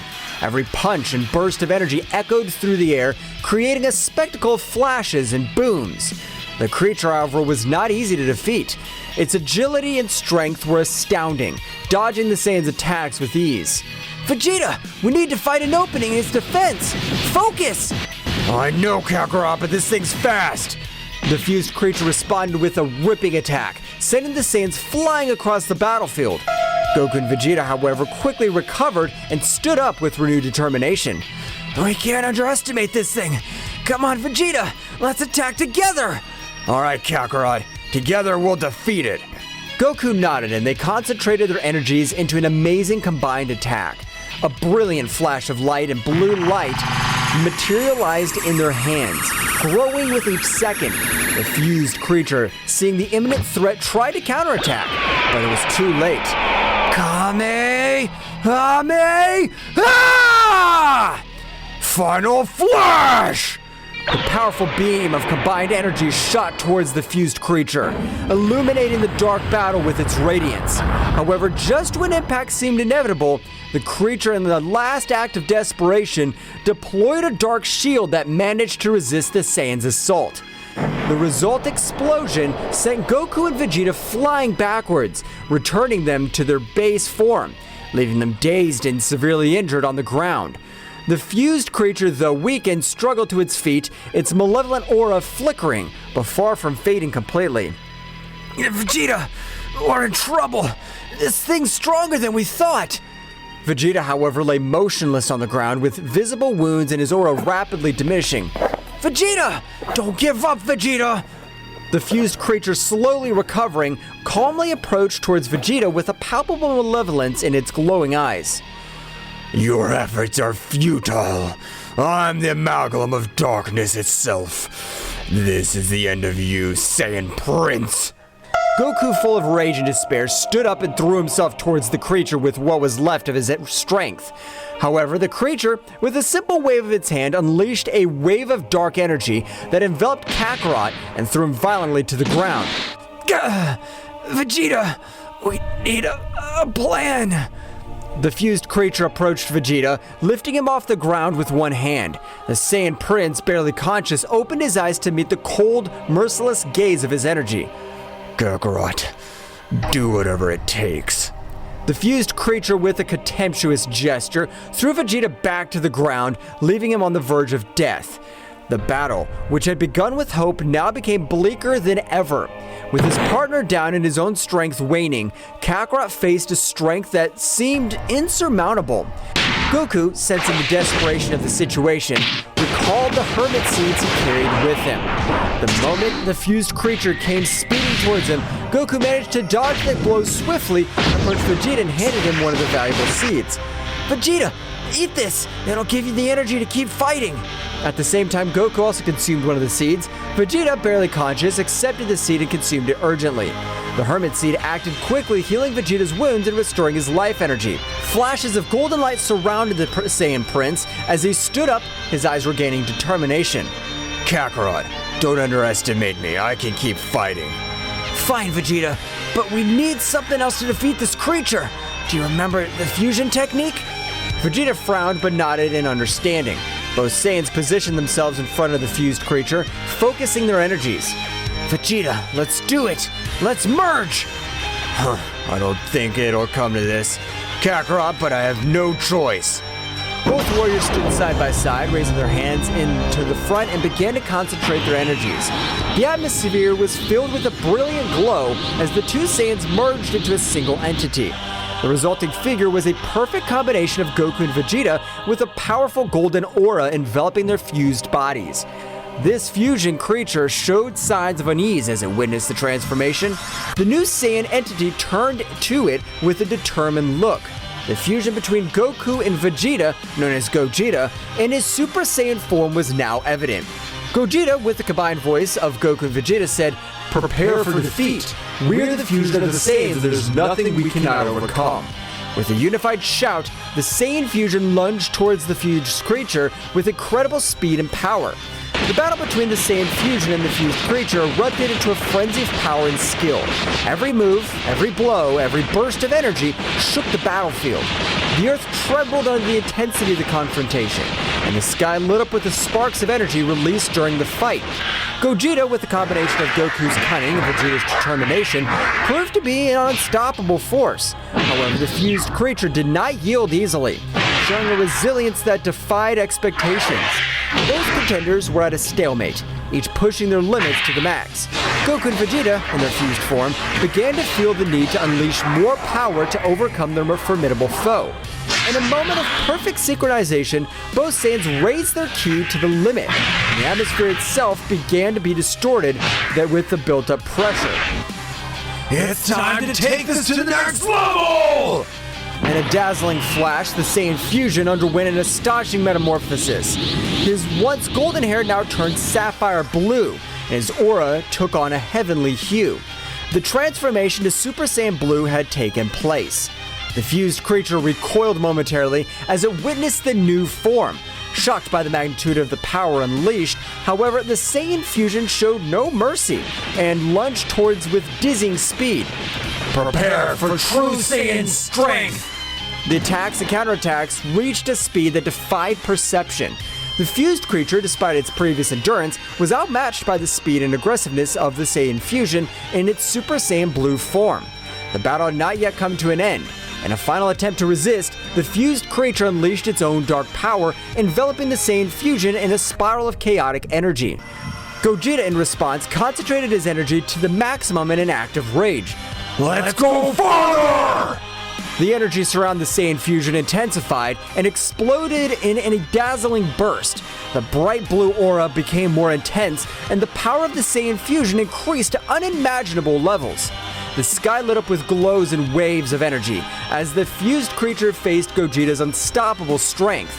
However, in an unexpected twist, the creature began to build up a dark and sinister energy, revealing a hidden power. Your resistance is impressive, Saiyans, but you have not seen my true potential. The fused creature transformed, its fusion distorting further. A black aura filled with malevolence surrounded its body as its eyes glowed with terrifying intensity. What the hell is it doing? The fused creature, now imbued with a new dark power, lunged at Gogeta with surprising speed. Despite Gogeta's formidable strength in his Super Saiyan Blue form, the fused creature seemed to be able to anticipate even more. Now you'll experience true darkness. Gogeta sensed the threat, deciding to take his own power to the extreme. In a blink of an eye, he activated the technique, the Kaioken. His blue aura multiplied into a mixture of blue and red, and the intensity of the battle reached levels never seen before. It's time to put an end to this! Kaioken! Gogeta's speed and strength multiplied exponentially, and the fused creature was momentarily caught off guard.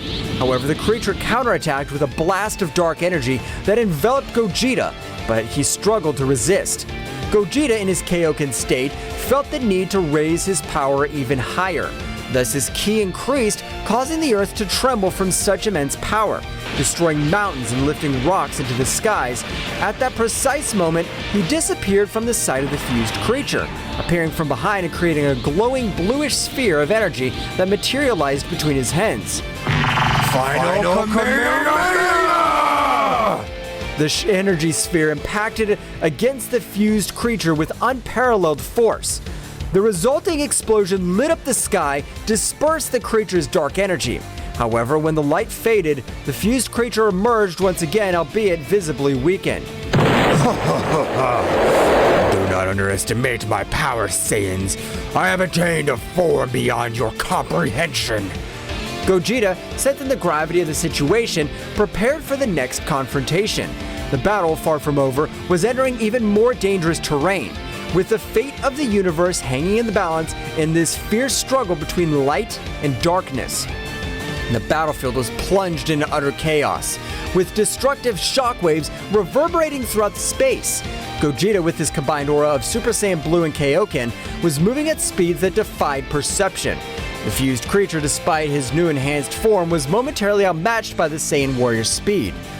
Darkness cannot defeat light! It's time to seal your fate!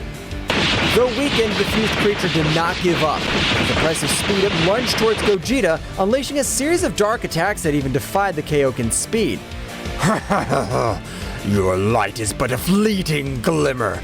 In the eternity of darkness, you will suffer. Gogeta, with sharp reflexes at precise moments, will dodge the fused creature's attacks. The battle reached an even greater frenzy, with a clash of fists and kicks creating waves of energy that swept the surrounding landscape. The once dark and stormy sky were illuminated by the flashes on the contest. In the beginning of the moment of opportunity, Gogeta channeled the Kaioken to an even higher level. His aura became more intense, mixing blue with red in a dazzling display. Seeing the new burst of power, the fused creature recoiled momentarily, a moment Gogeta took advantage of to gather energy. This is the limit of your darkness. Prepare for the end. Gogeta, with unmatched speed, appeared in front of the fused creature, concentrating his energy to a single point.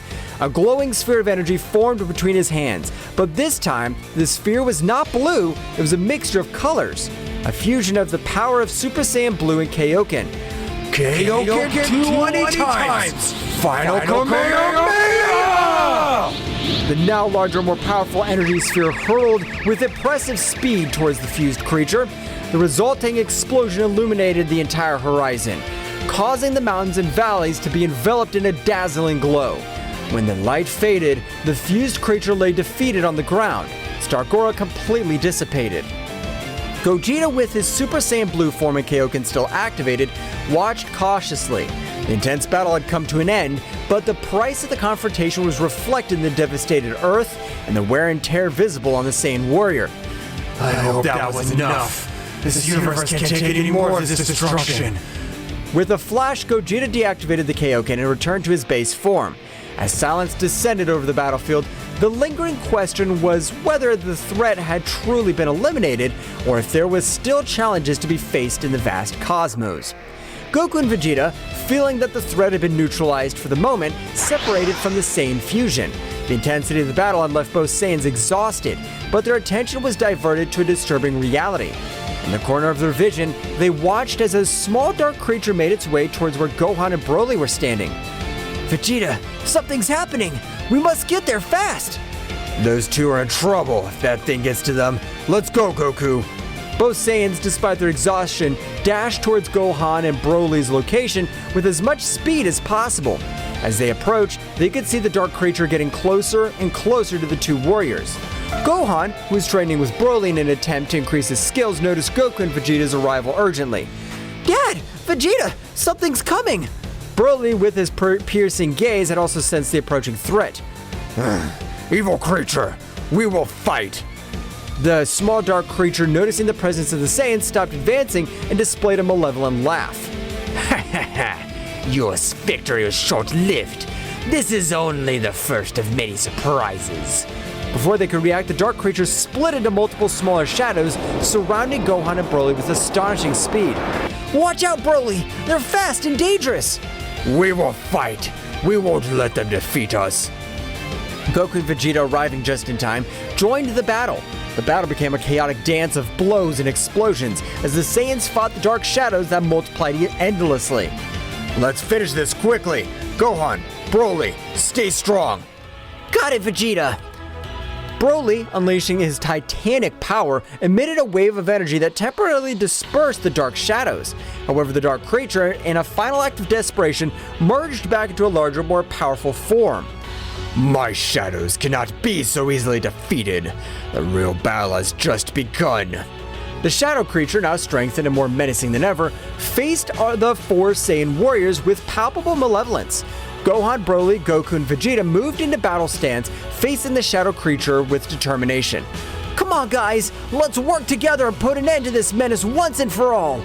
Broly growled in agreement, his power emanating from him with an imposing force. Goku and Vegeta, despite their earlier exhaustion, raised their energies ready for the battle ahead. The shadow creature, with a sinister laugh, lunged towards them with surprising speed. The Saiyans responded with a coordinated assault, launching energy blasts and performing combo attacks. However, the shadow creature was agile and dodged their attacks with ease. We can't let this thing get away. Concentrate on attacking together. You're right, Vegeta. If we fight them as a team, we can overcome anything. The four Saiyans synchronized their movements, attacking in harmony. Broly unloaded titanic blows. Gohan used his agility and advanced techniques, while Goku and Vegeta coordinated their energies to create a combined assault. Despite their efforts, the shadow creature proved to be resilient and adaptable. It defended with cunning and counterattacked with fury. In a moment of tension, the shadow creature unleashed a dark glow that enveloped its form, transforming to an even more powerful and monstrous version. It's getting stronger again! It doesn't matter. I'll destroy it. The battle intensified as the shadow creature and its enhanced form launched waves of dark energy and unleashed more devastating attacks. The Saiyans, however, did not back down. Despite the gravity of the situation, their determination burned stronger than ever. There's no limit to our strength when we fight together. Come on, guys, we can't lose. This thing doesn't know who it's messing with. Get ready for what's coming. Gohan, Broly, Goku, and Vegeta channeled their energies to the maximum, shaking the earth under the intensity of their combined power. In a unified act, the four Saiyans raised their ki to the limit and lunged towards the shadow creature with indomitable resolve. The shadow creature, now in its strengthened form, unleashed a dark energy that enveloped Broly, possessing the mighty Saiyan with a malevolent influence. Broly, his eyes now awash with shadows, stood before the other Saiyans with a menacing presence. Broly, I won't let you be used as a puppet. We must save him. We won't let this thing manipulate Broly. Come on, guys, let's protect ourselves and save our friend. This is getting more complicated than I thought. But no matter, we won't let the darkness win. The battle began with the shadow creature using Broly's immense power against them. The controlled Saiyans' attacks were fierce, with waves of energy and bursts of ki that challenged even the most experienced warriors. The Saiyans dodged and counterattacked, but the shadow creature took advantage of Broly's brute strength to counter his moves. We must weaken it enough to free Broly! Dad, Vegeta, let's follow the plan and attack in unison! The three Saiyans coordinated, launching a series of swift and powerful attacks. However, the shadow creature moved with agility, dodging most of the blows and countering with blows of its own. Broly, under the influence of the Dark Possession, was showing superhuman endurance. It's not enough! Broly, fight against this influence! We must force him to break free. We're gonna give it our all. In a moment of desperation, the Saiyans decided to raise their powers to the maximum. Goku transformed into Super Saiyan second stage, Gohan advanced his mystical form, and Vegeta unleashed his own power into Super Saiyan second stage. The three Saiyans surrounded Broly, launching a combination of flurry of powerful attacks.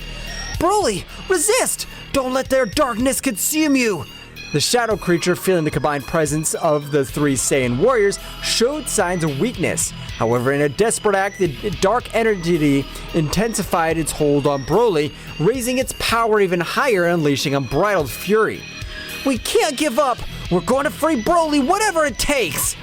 The battle reached its climax as the three Saiyan warriors, Goku, Gohan, and Vegeta, clashed against the shadow creature possessing Broly. The unleashed energy created a spectacle of flashes, explosions, and shockwaves that shook the battlefield. Goku, with his power as a Super Saiyan, moved with astonishing speed, launched energy blasts and accurate punches at the shadow creature. Gohan, in his mystical form, unleashed a combination of fast attacks and advanced techniques, seeking to weaken the dark possession that controlled Broly. Vegeta, in his Super Saiyan second phase form, displayed titanic power, coordinating his attacks with calculated precision. Broly, listen to my voice! Don't be consumed by this darkness! The shadow creature, however, resisted tenaciously, harnessing Broly's brute strength and ferocity to counter the Saiyan's attacks. Broly, under the Dark Possession, responded with unstoppable strength, his attacks more intense and uncontrolled. We need to weaken that possession! Come on, guys, keep up the pressure! This dark power won't last forever. We must resist! The battle grew more frantic. With each passing moment, the shadow creature, sensing the threat of the Saiyans, intensified its hold on Broly, fusing its dark energy with the brute strength of the legendary Saiyan. We can't back down now! Broly's our friend, and we won't let this darkness control him!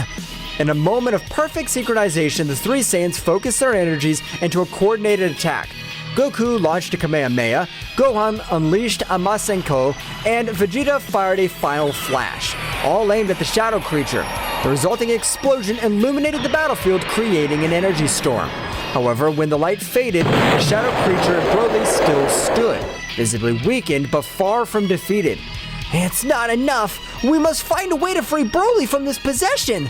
At that moment, the shadow creature, taking advantage of the Saiyan's momentary weakness, launched a surprise attack, sending Goku and Gohan to the ground. Vegeta, with his rage in his eyes, stood up determined. Enough's enough!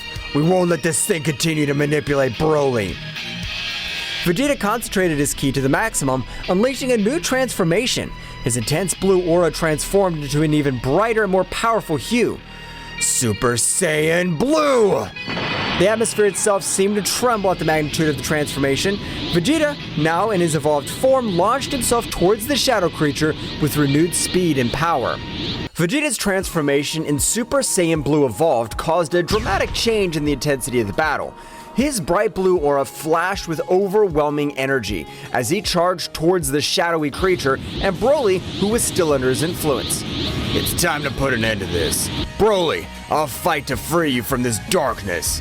The shadow creature, sensing the threat posed by Super Saiyan Blue, adopted a defensive stance. On the other hand, Broly, his eyes still darkened, prepared to face Vegeta.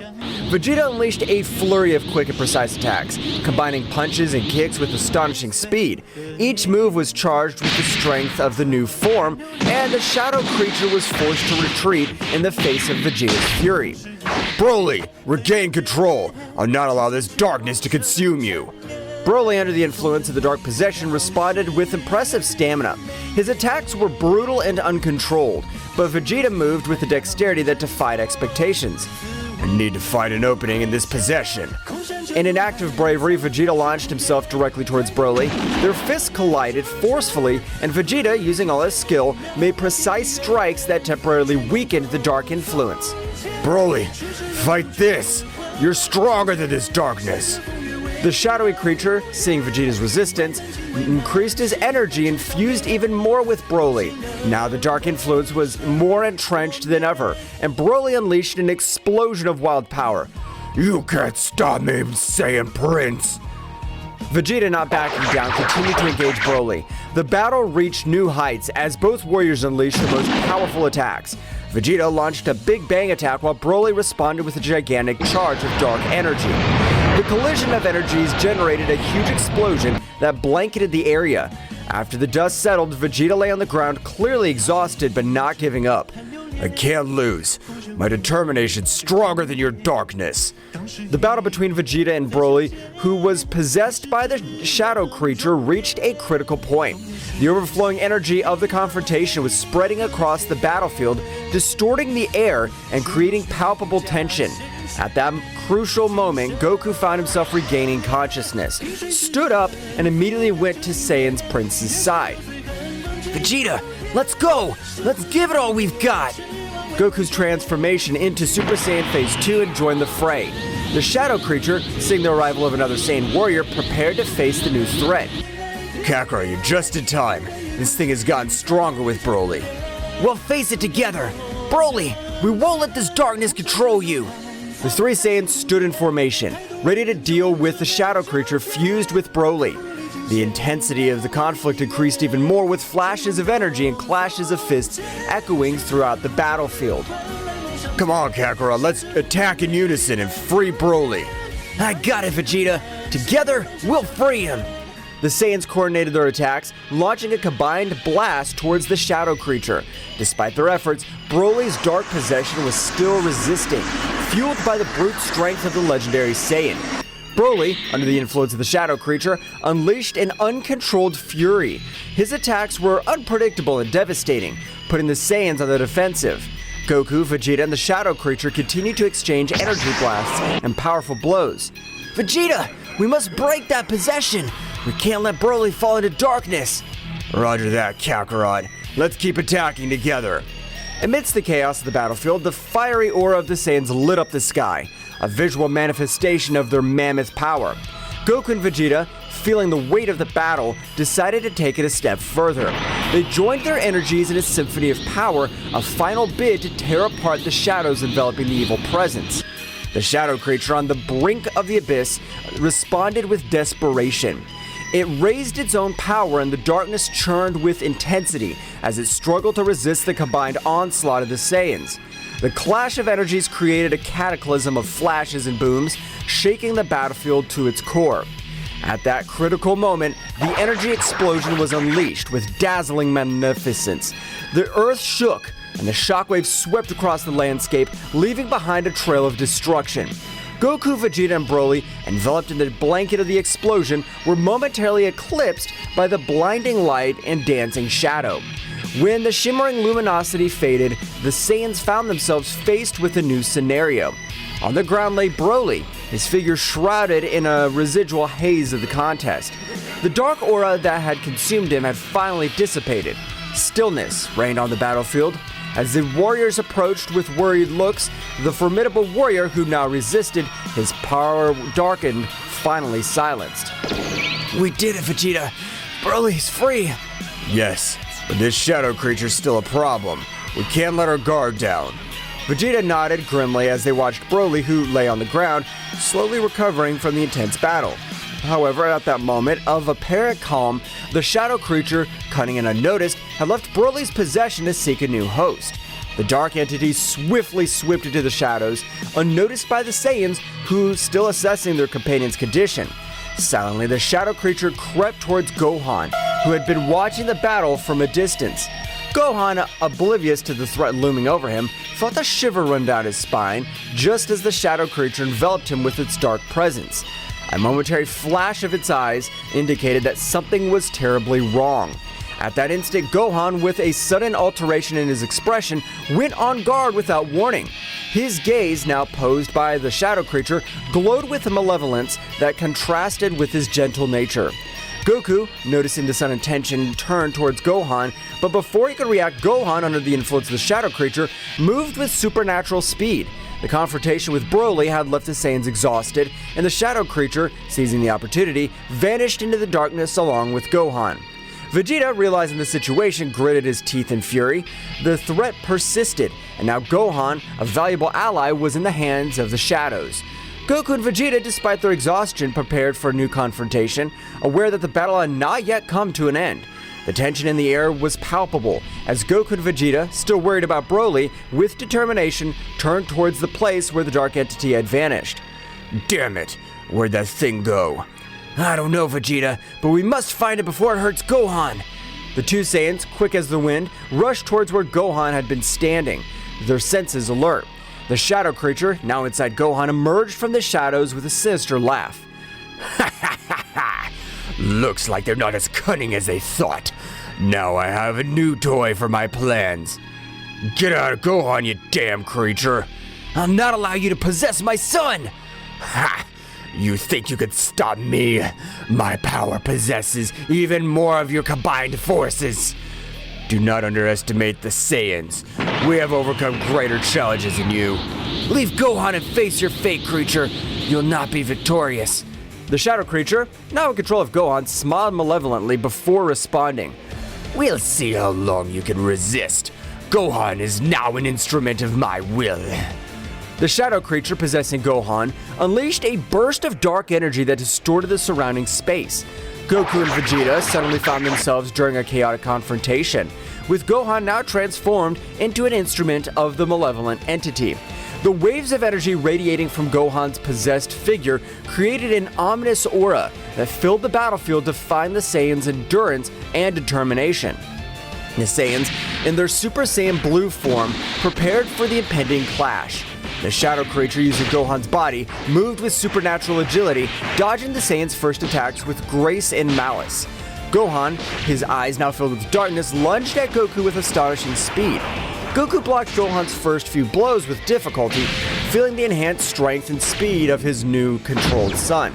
The fight was intense, each move charged with power and ferocity. Meanwhile, Vegeta positioned himself strategically, assessing the situation, looking for an opening to attack. The shadow creature, through Gohan, unleashed a flurry of attack, which devastating blows that kept Goku on the defensive. However, Goku's ability to adapt quickly to the battle allowed him to counter the attacks and counterattack with his own overwhelming power. Vegeta, sensing an opportunity, lunged at the shadow creature from an unexpected angle.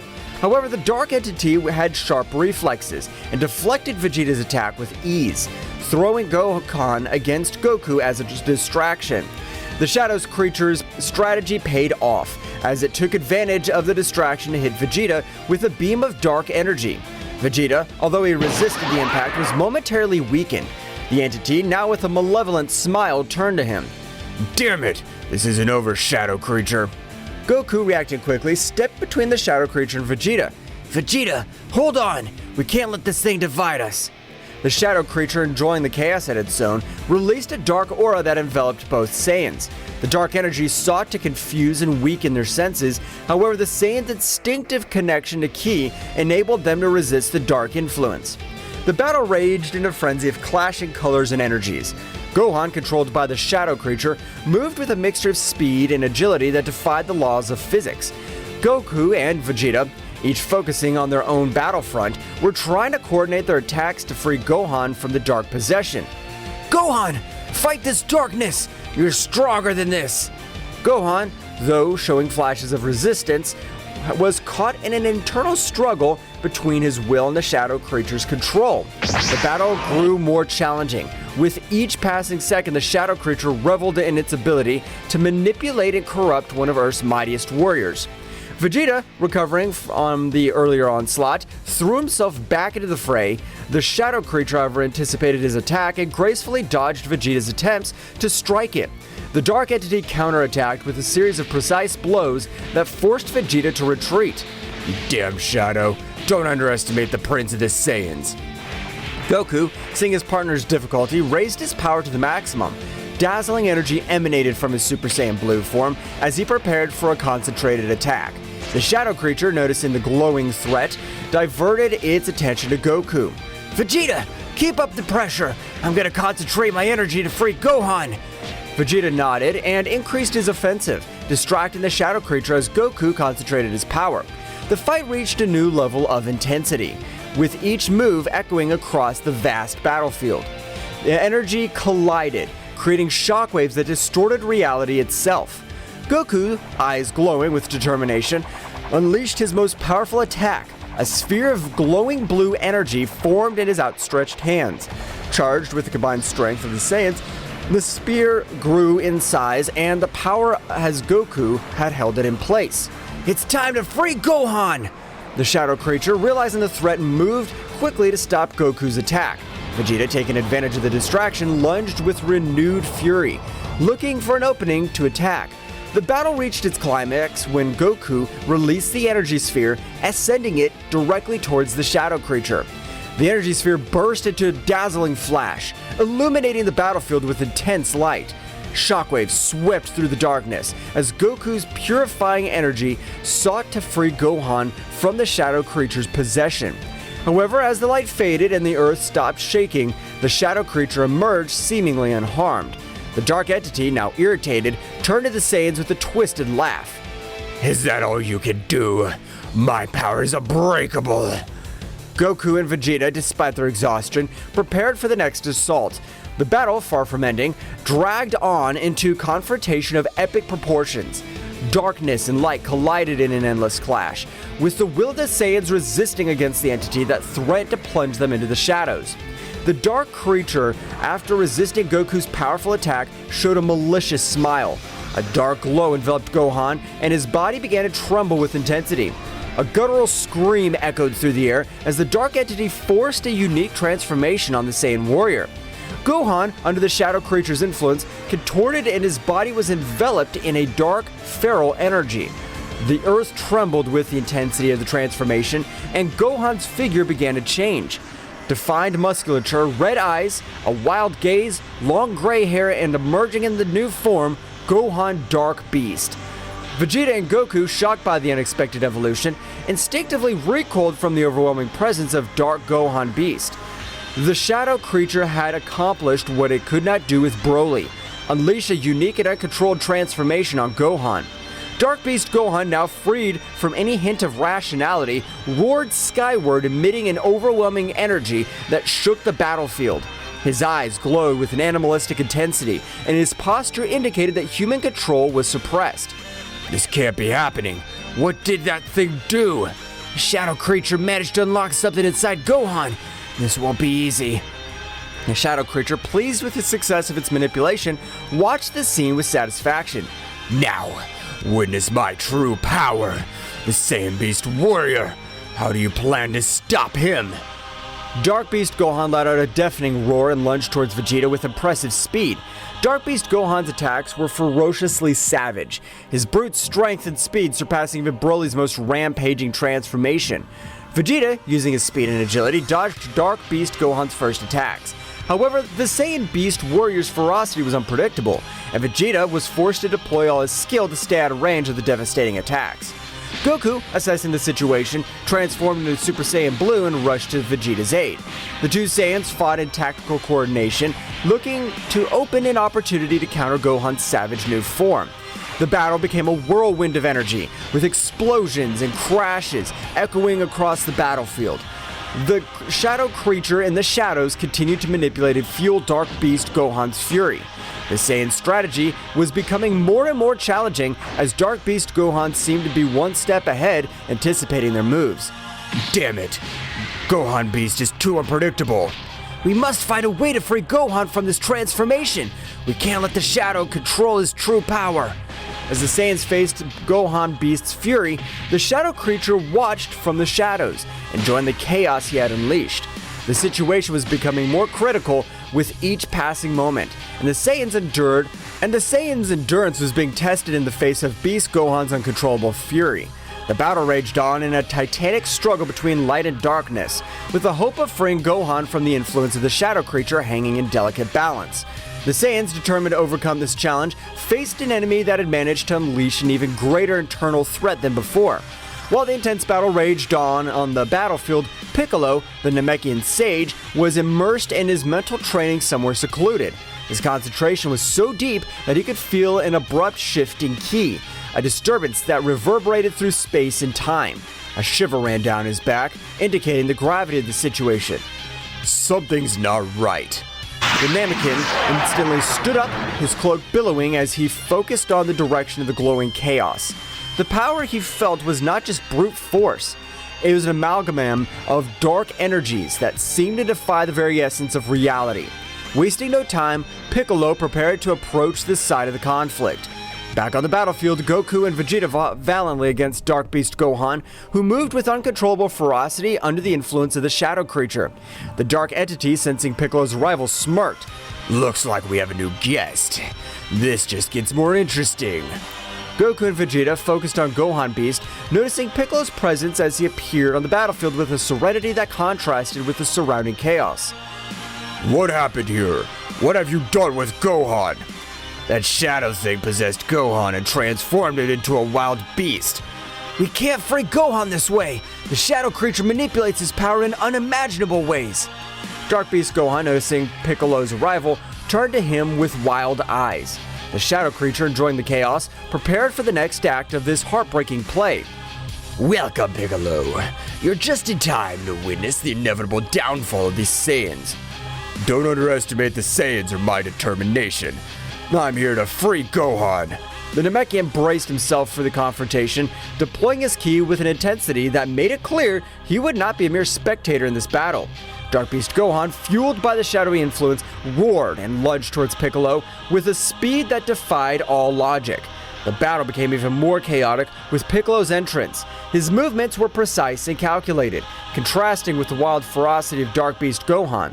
Goku and Vegeta, aware of Piccolo's strategic skill, adjusted their approach to coordinate their attacks with the Namekian. Meanwhile, the shadow creature watched the battle with a Machiavellian smile, enjoying the confrontation between the forces of light and shadow. The dark entity was determined to prove that its influence was insurmountable. The fight unfolded in a whirlwind of colliding energies, with Piccolo demonstrating his tactical and strategic prowess. Dark Beast Gohan, however, remained a formidable challenge, his erratic movements and uncontrolled strength testing the tenacity of the warriors on the battlefield. Goku, Vegeta, we need to plan to break the connection between Gohan and that shadow creature. You're right, Piccolo. We need to attack from different fronts and destabilize that connection. I'll take care of keeping Beast Gohan busy. Kakarot, you use the connection you have with your son to try to isolate the shadow creature. Goku and Vegeta, coordinating their efforts with Piccolo's strategic expertise, went on the assault. Piccolo used his wisdom to be able to devise a way to get Dark Beast Gohan out of said possession, while Vegeta unleashed his fury with calculated attacks to keep the beast at bay.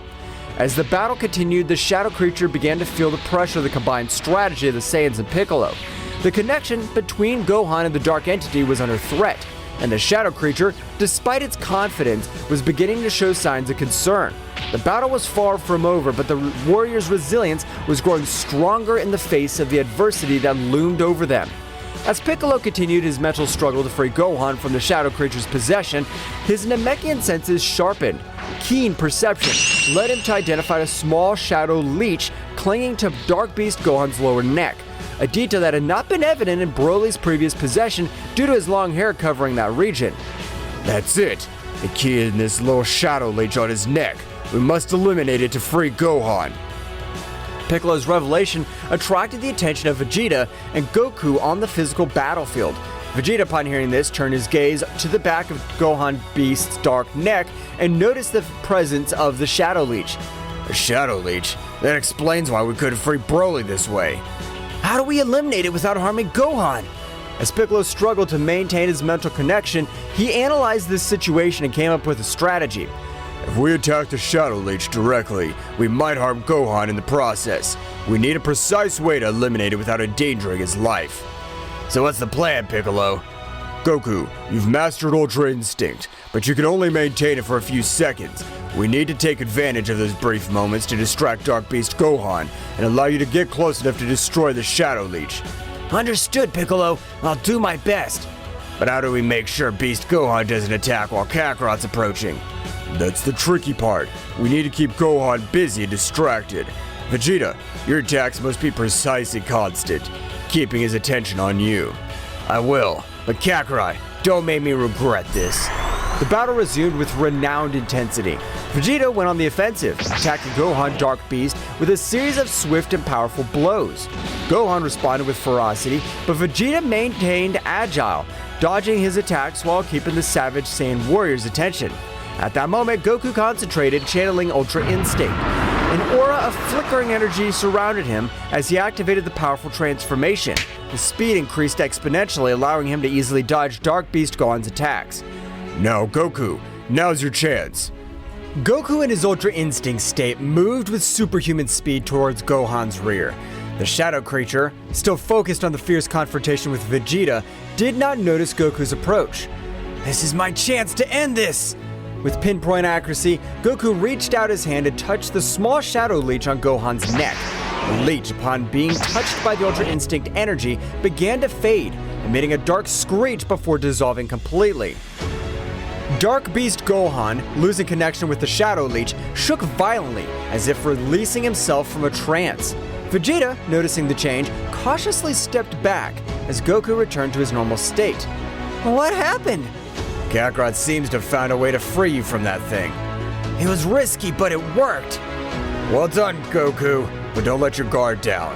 This Shadow Creature might have more tricks up its sleeve. The immediate threat had been neutralized. The Shadow Creature, watching from the shadows, moving away unnoticed by the Saiyan warriors, was not about to give up, so the Shadow Creature set out to return to its master. After the terrifying moment that the Z warriors had experienced, Goku and Vegeta realized that BEERUS and Whis were not on Earth. They had disappeared just moments before the Shadow Creatures appeared on Earth. This is because Daishinkan discovered that Zeno-sama had been killed by his father and immediately summoned all the angels and gods of destruction. In the majestic realm of all, Daishinkan, the High Priest, summoned all the angels and gods of destruction of the existing universes. The atmosphere in the hall was unusually tense, and concern was reflected in the faces of those present. Daishinkan, with his usual calmness, prepared to share the disturbing truth he had discovered. Angels and gods of destruction, the time has come to face a powerful truth. Zeno-sama, our beloved king of all, has been slain. Silence fell over the hall. The angels and the gods of destruction exchanged looks of disbelief and dismay. No one expected that such a tragedy could occur, especially at the hands of someone so powerful. My investigation revealed that the one responsible for this abominable act was Zeno-sama's own father. The news resounded like a somber echo in the room. Everyone present processed the shocking revelation.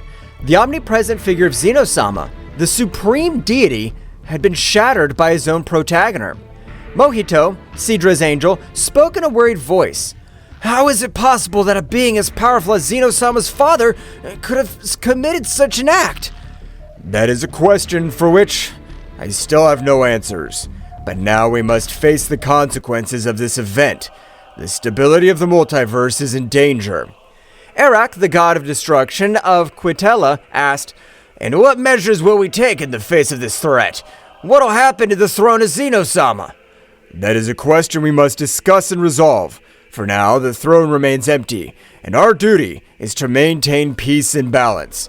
But before we make hasty decisions, we need to fully understand the magnitude of this situation.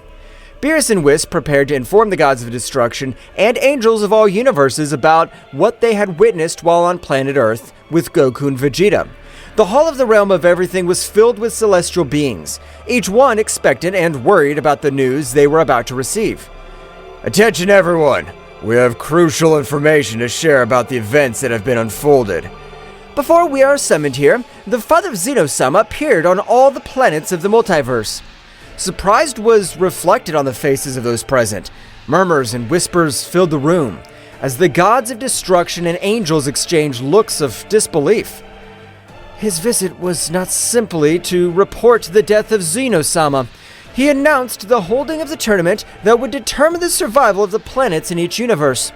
Additional rumors filled the room, creating a constant buzz of concern. The gods of destruction and angels wanted to understand the implications of such an announcement. He informed the rules of the tournament and the intentions behind such a competition, but it's necessary that we all work together to get answers and face this threat. It is time to join forces and overcome this crisis. The fate of our universes is at stake. As the gods and angels absorbed the gravity of the situation, in every corner of the Hall of the Realm of Everything, conversations and plans were brewing to confront the mysterious tournament that threatened to upset the balance of the multiverse. Uncertainty hung in the air, but the determination of the divine beings was determined to face the unknown that lay ahead. In the Hall of Everything, Daishinkan, the High Priest, sensed the imminent arrival of extremely powerful entities heading for the different planets of the multiverse. His face reflected seriousness as he prepared to inform all the angels and gods of destruction present of the coming threat. Gods and angels of destruction, the time has come to face a new and challenging threat. Entities of great power are headed towards the planets of our universes, and their goal seems to be a direct confrontation with the strongest warriors of each world. The expressions of those present became serious. Aware of the gravity of the situation, Daishinkan continued with determination. It's crucial that we move quickly to protect the strongest warriors of each planet, regardless of which universe they belong to. The threat we face does not respect universal boundaries, and we must act with unity to preserve the balance. Vados, the Angel of Champa, raised his hand. "How do you plan for us to move, Daishinkan? We each have responsibilities in our universes." I understand the complexity of this situation, but the magnitude of this threat requires immediate action. I suggest that every angel and god of destruction move to the planets threatened by this unknown force. We must prevent the strongest warriors from being defeated before we can fully understand our enemies. Sounds like a sensible plan, Daishinkan. If we all work together, we can protect our warriors and gain more information about these powerful entities. Each angel and god of destruction nodded in agreement, accepting the need to act immediately. They moved quickly to the various planets, casting aside universal barriers in a joint effort to safeguard the multiverse. May the wisdom and power of each of you guide this effort. Let us not underestimate this new threat. Our duty is to protect the existence of our universes. With those words, the angels and gods of destruction dispersed, leaving the Hall of All in preparation to face a challenge that transcended universal boundaries and demanded the collaboration of all divine beings. Uncertainty hung in the air, but determination to preserve the balance of the multiverse guided the powerful beings in their joint mission. The angels and gods of destruction quickly teleported to the threatened planets, each determined to protect the strongest warriors on the various planets. In the blink of an eye, the skies lit up with flashes of divine energy as Awamo and Ewin, Cognac and Quitella, Matanu and Geen, Whis and Beerus, and the other angels and gods of destruction headed toward their assigned destinations. The planet Thraxis Nocturnae lay peaceful in the corner of the cosmos, its nocturnal luminosity radiating a tranquility that was about to be disturbed. In the vast space, Owamo, the angel, with his small book in hand, and his god of destruction Ewin, an imposing figure with a stern gaze, detected the arrival of a shadow creature, a minion of Zeno-sama's father. The creature, shrouded in malevolent darkness, descended with malevolent determination towards Thraxis Nocturne. Ewin, without hesitation, deployed his energy of destruction while Iwano stood by, hoping to resolve the conflict without a bath of chaos. Creature, your darkness will not be tolerated in this realm. Stop your destructive plans. The shadow creature emanated a guttural growl, its presence emanating an unnatural energy that distorted the space around it. The space battle began with an explosion of opposing forces. Ewin launched destructive beams, while Owamo used his speed to dodge the attacks and assess the situation. Ewin, this creature's stronger than we imagined. We must be cautious. I know, Owamo, but we can't let him destroy Thraxis Nocturne. We must give our best. The shadow creature, agile and evasive, responded to the attacks with dark energy waves that distorted space. The battle spread across the firmament, leaving traces of destructive energy in its wake. Ewin tried to anticipate the creature's movements. However, the shadow creature proved to be agile and adaptive, countering every strategy with an unmatched dark force. Our conventional methods don't work. Ewin, we need to combine our forces. I agree, Owamo. It's time to show them the true power of destruction. Owamo and Ewin merged their energies, creating a flash of light that defied the surrounding darkness. The shadow creature, perceiving the threat, intensified its own energy, generating a collision of cosmic forces that shook space itself. The battle reached a fever pitch, with cosmic explosions lighting up the scene as Owamo and Ewin struggled to contain the darkness. The struggle took place not only on the physical plane, but also on the spiritual one, where the will to protect Thraxis Nocturne was pitted against the ruthless ambition of the shadow creature. The fusion of Owamo and Ewin unleashed a dazzling energy that eclipsed even the nocturnal luminosity of Thraxis Nocturne. The gold and violet glow enveloped the divine couple as they prepared to face the dark threat looming over the peaceful planet. It's time to show the true extent of our power, Owamo. The shadow creature, aware of the growing threat, rushed towards them with supernatural speed. Owamo, with his keen perception, anticipated every movement of the creature, allowing the couple to dodge its onslaughts with heavenly elegance. Keep calm, Ewin. We must synchronize our movements to counteract their darkness. Ewin nodded and unleashed a series of destructive energy blasts that lit up the space around him. However, the shadow creature responded with amazing agility, dodging every attack with meandering movements. The battle became a cosmic game of strategy and speed. The angel Owamo and the god of destruction Ewin soon realized that in order to defeat this entity, they would need a coordinated attack that transcended the limits of their individual abilities. In a moment of perfect timing, they unleashed a gale of combined energy. Owamo channeled the energy of destruction while Ewin released violet flashes of destruction. Focus your energy, Owamo. Let's get rid of this darkness once and for all. Owamo nodded and joined the attack with determination.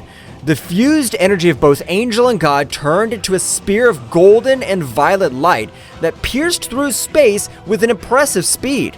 The shadow creature, caught in the torrent of power, let out a heart-rending howl as it was enveloped by the luminosity.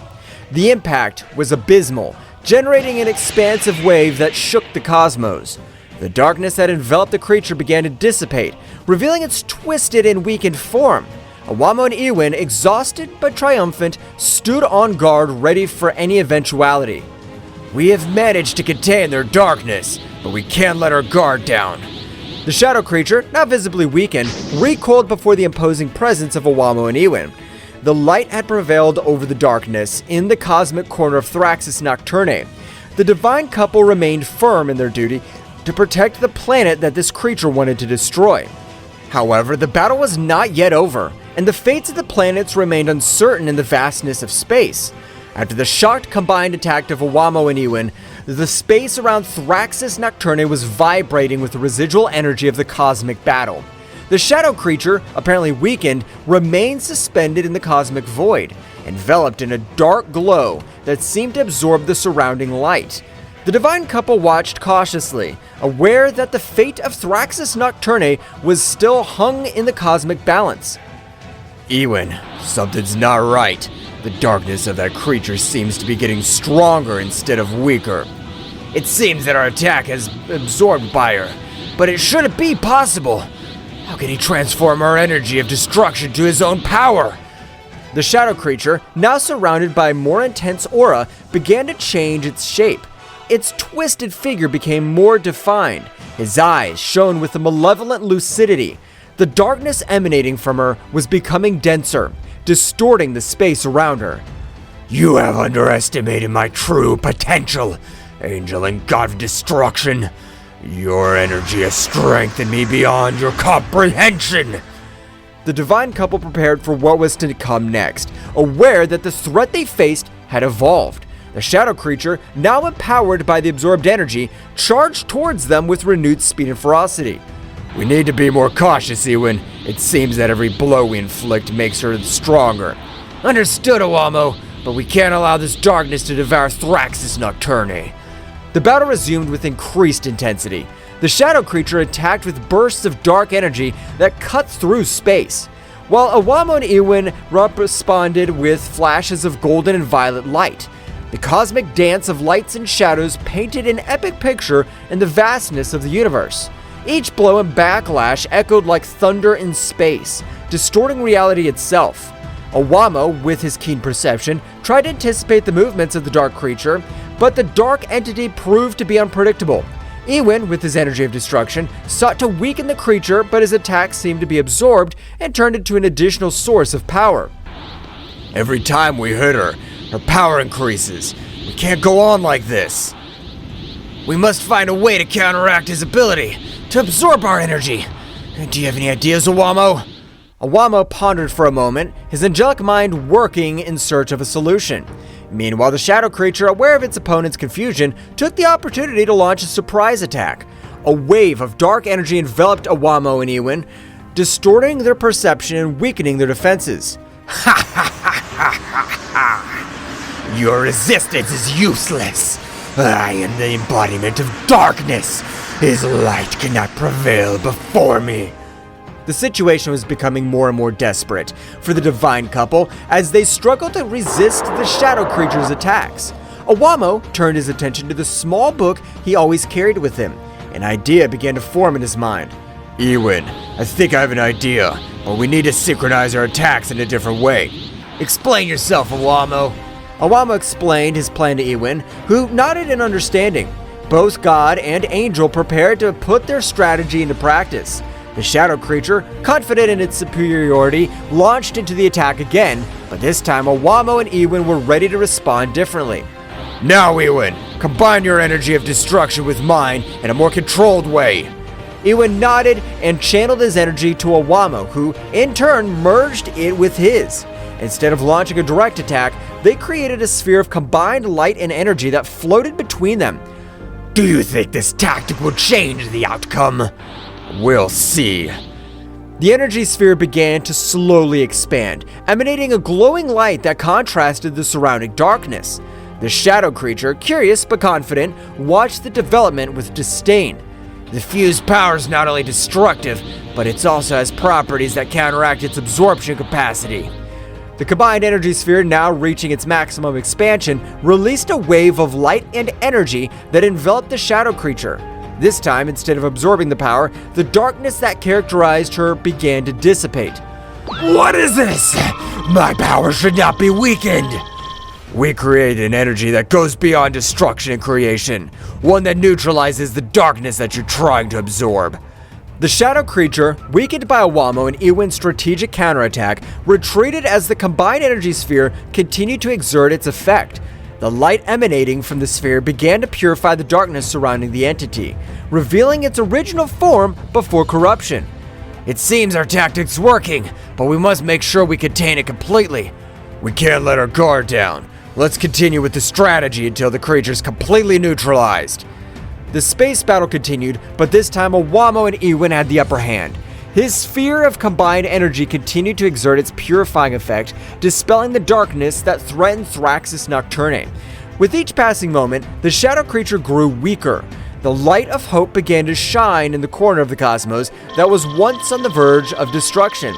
The shadow creature, weakened by Awamo and Iwan's strategy, retreated into space, its distorted form twisting as the combined energy sphere continued to purify the darkness that enveloped it. In a desperate attempt to regain its strength, the shadow creature began to explore its surroundings, looking for an opportunity to turn the situation in his favor. My power is weakened here. I need to find a place where darkness prevails. While exploring, the shadow creature noticed something that favored him. His eyes flashed with malevolent anticipation as he discovered that this world was called Thraxis Nocturne because it was a planet plunged into shadows. The dark entity smiled malevolently as he realized that this planet could provide the darkness needed to revitalize his power. Ha ha ha ha! Thraxis Nocturne, a feast of darkness awaits me! With amazing speed, the shadow creature launched itself towards the planet, traversing space with great speed.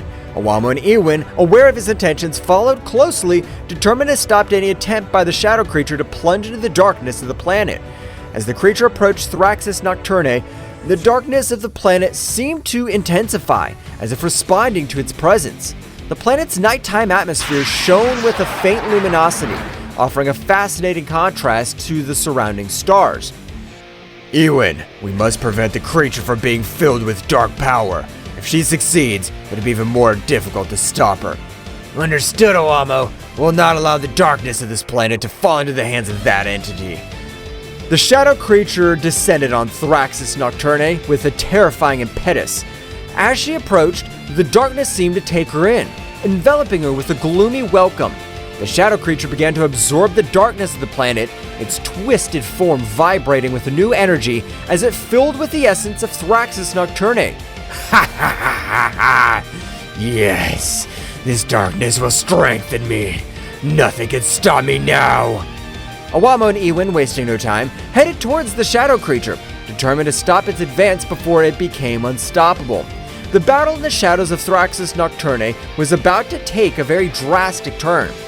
We cannot allow this darkness to completely corrupt this creature. We must stop her before she becomes invincible. Your previous strategy was effective, Awamo. Let's keep working together to counter his power. Deep in the shadows of Thraxis Nocturne, the intense presence of the absorbing shadow creature did not go unnoticed by the most powerful warriors on the planet. Turles, Bardock, Raditz, Frieza, and his brother Cooler felt the darkness increasing around them and, with a mixture of amazement and concern, headed toward the epicenter of the threat. Something's not right. The darkness in this place is getting denser. Whatever it is, we cannot let it threaten Thraxis Nocturne. Let's investigate. The warriors moved nimbly across the gloomy terrain, advancing towards the source of the darkness. As they got closer, the atmosphere became heavier, as if the shadow itself wanted to resist their advance. The darkness is different. I feel a strange pressure. I'm not afraid of the dark, but this is unusual. Cooler, stay alert. Understood, Frieza. Let's find out what's going on. Suddenly, a wave of dark energy erupted before them, revealing the shadow creature that was absorbing the darkness of the planet. His twisted figure and malevolent aura were as evident as the threat he posed to Thraxis Nocturne. Warriors of this planet, his darkness feeds me. Soon I will be unstoppable. We won't let you destroy Thraxis Nocturne.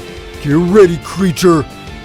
The warriors went on the attack, each unleashing their unique power against the dark entity. Turles unleashed his evil aura, releasing bursts of destructive energy. Bardock channeled his Saiyan fury into powerful blows, while Raditz and Cooler coordinated their attacks to create a symphony of destruction. Frieza intensifying the struggle. This creature doesn't know who he's up against. Your resistance is useless. Each blow only increases my power. The shadow creature, powered by the darkness of Thraxis Nocturne, absorbed attacks with defiant ease. Each impact seemed to strengthen rather than weaken it, plunging the warriors into the disturbing reality that they were facing an enemy that fed on its own darkness. It's not working. He's getting stronger and stronger. We need to change our strategy. We can't let it absorb all the darkness on the planet. While the warriors struggled to find an effective strategy, the shadow creature, with its distorted laughter, continued to absorb the darkness, becoming more and more powerful. The Battle of Thraxis Nocturne's survival was at its most critical, and the warriors knew that they had to find a solution before the dark entity became invincible. The dark aura released by the shadow creature enveloped the warriors of Thraxis Nocturne, gradually weakening them. The warriors struggled to stay on their feet as the entity's malevolent energy infiltrated their bodies, obscuring their vital forces.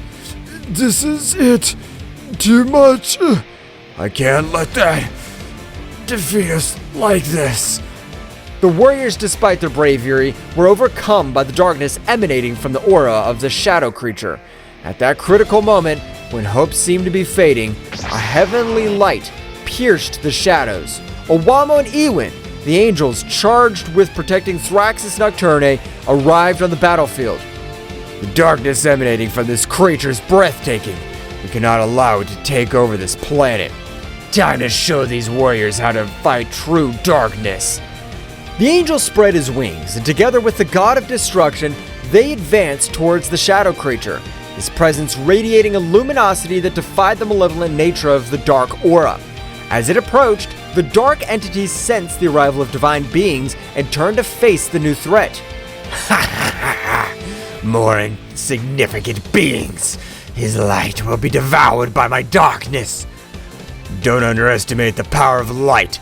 Darkness cannot resist the true essence of creation.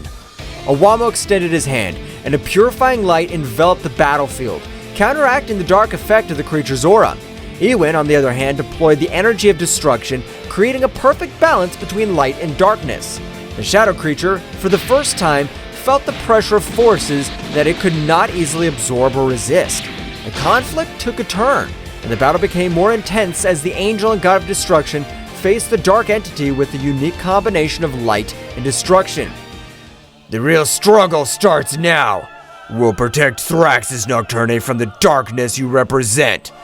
The fight between the angels and the shadow creature reached impressive levels, with bursts of energy illuminating the dark planet of Thraxis Nocturne. Meanwhile, the warriors, freed from the debilitating effects of the dark aura, watched the fight, hoping that their planet would not be destroyed.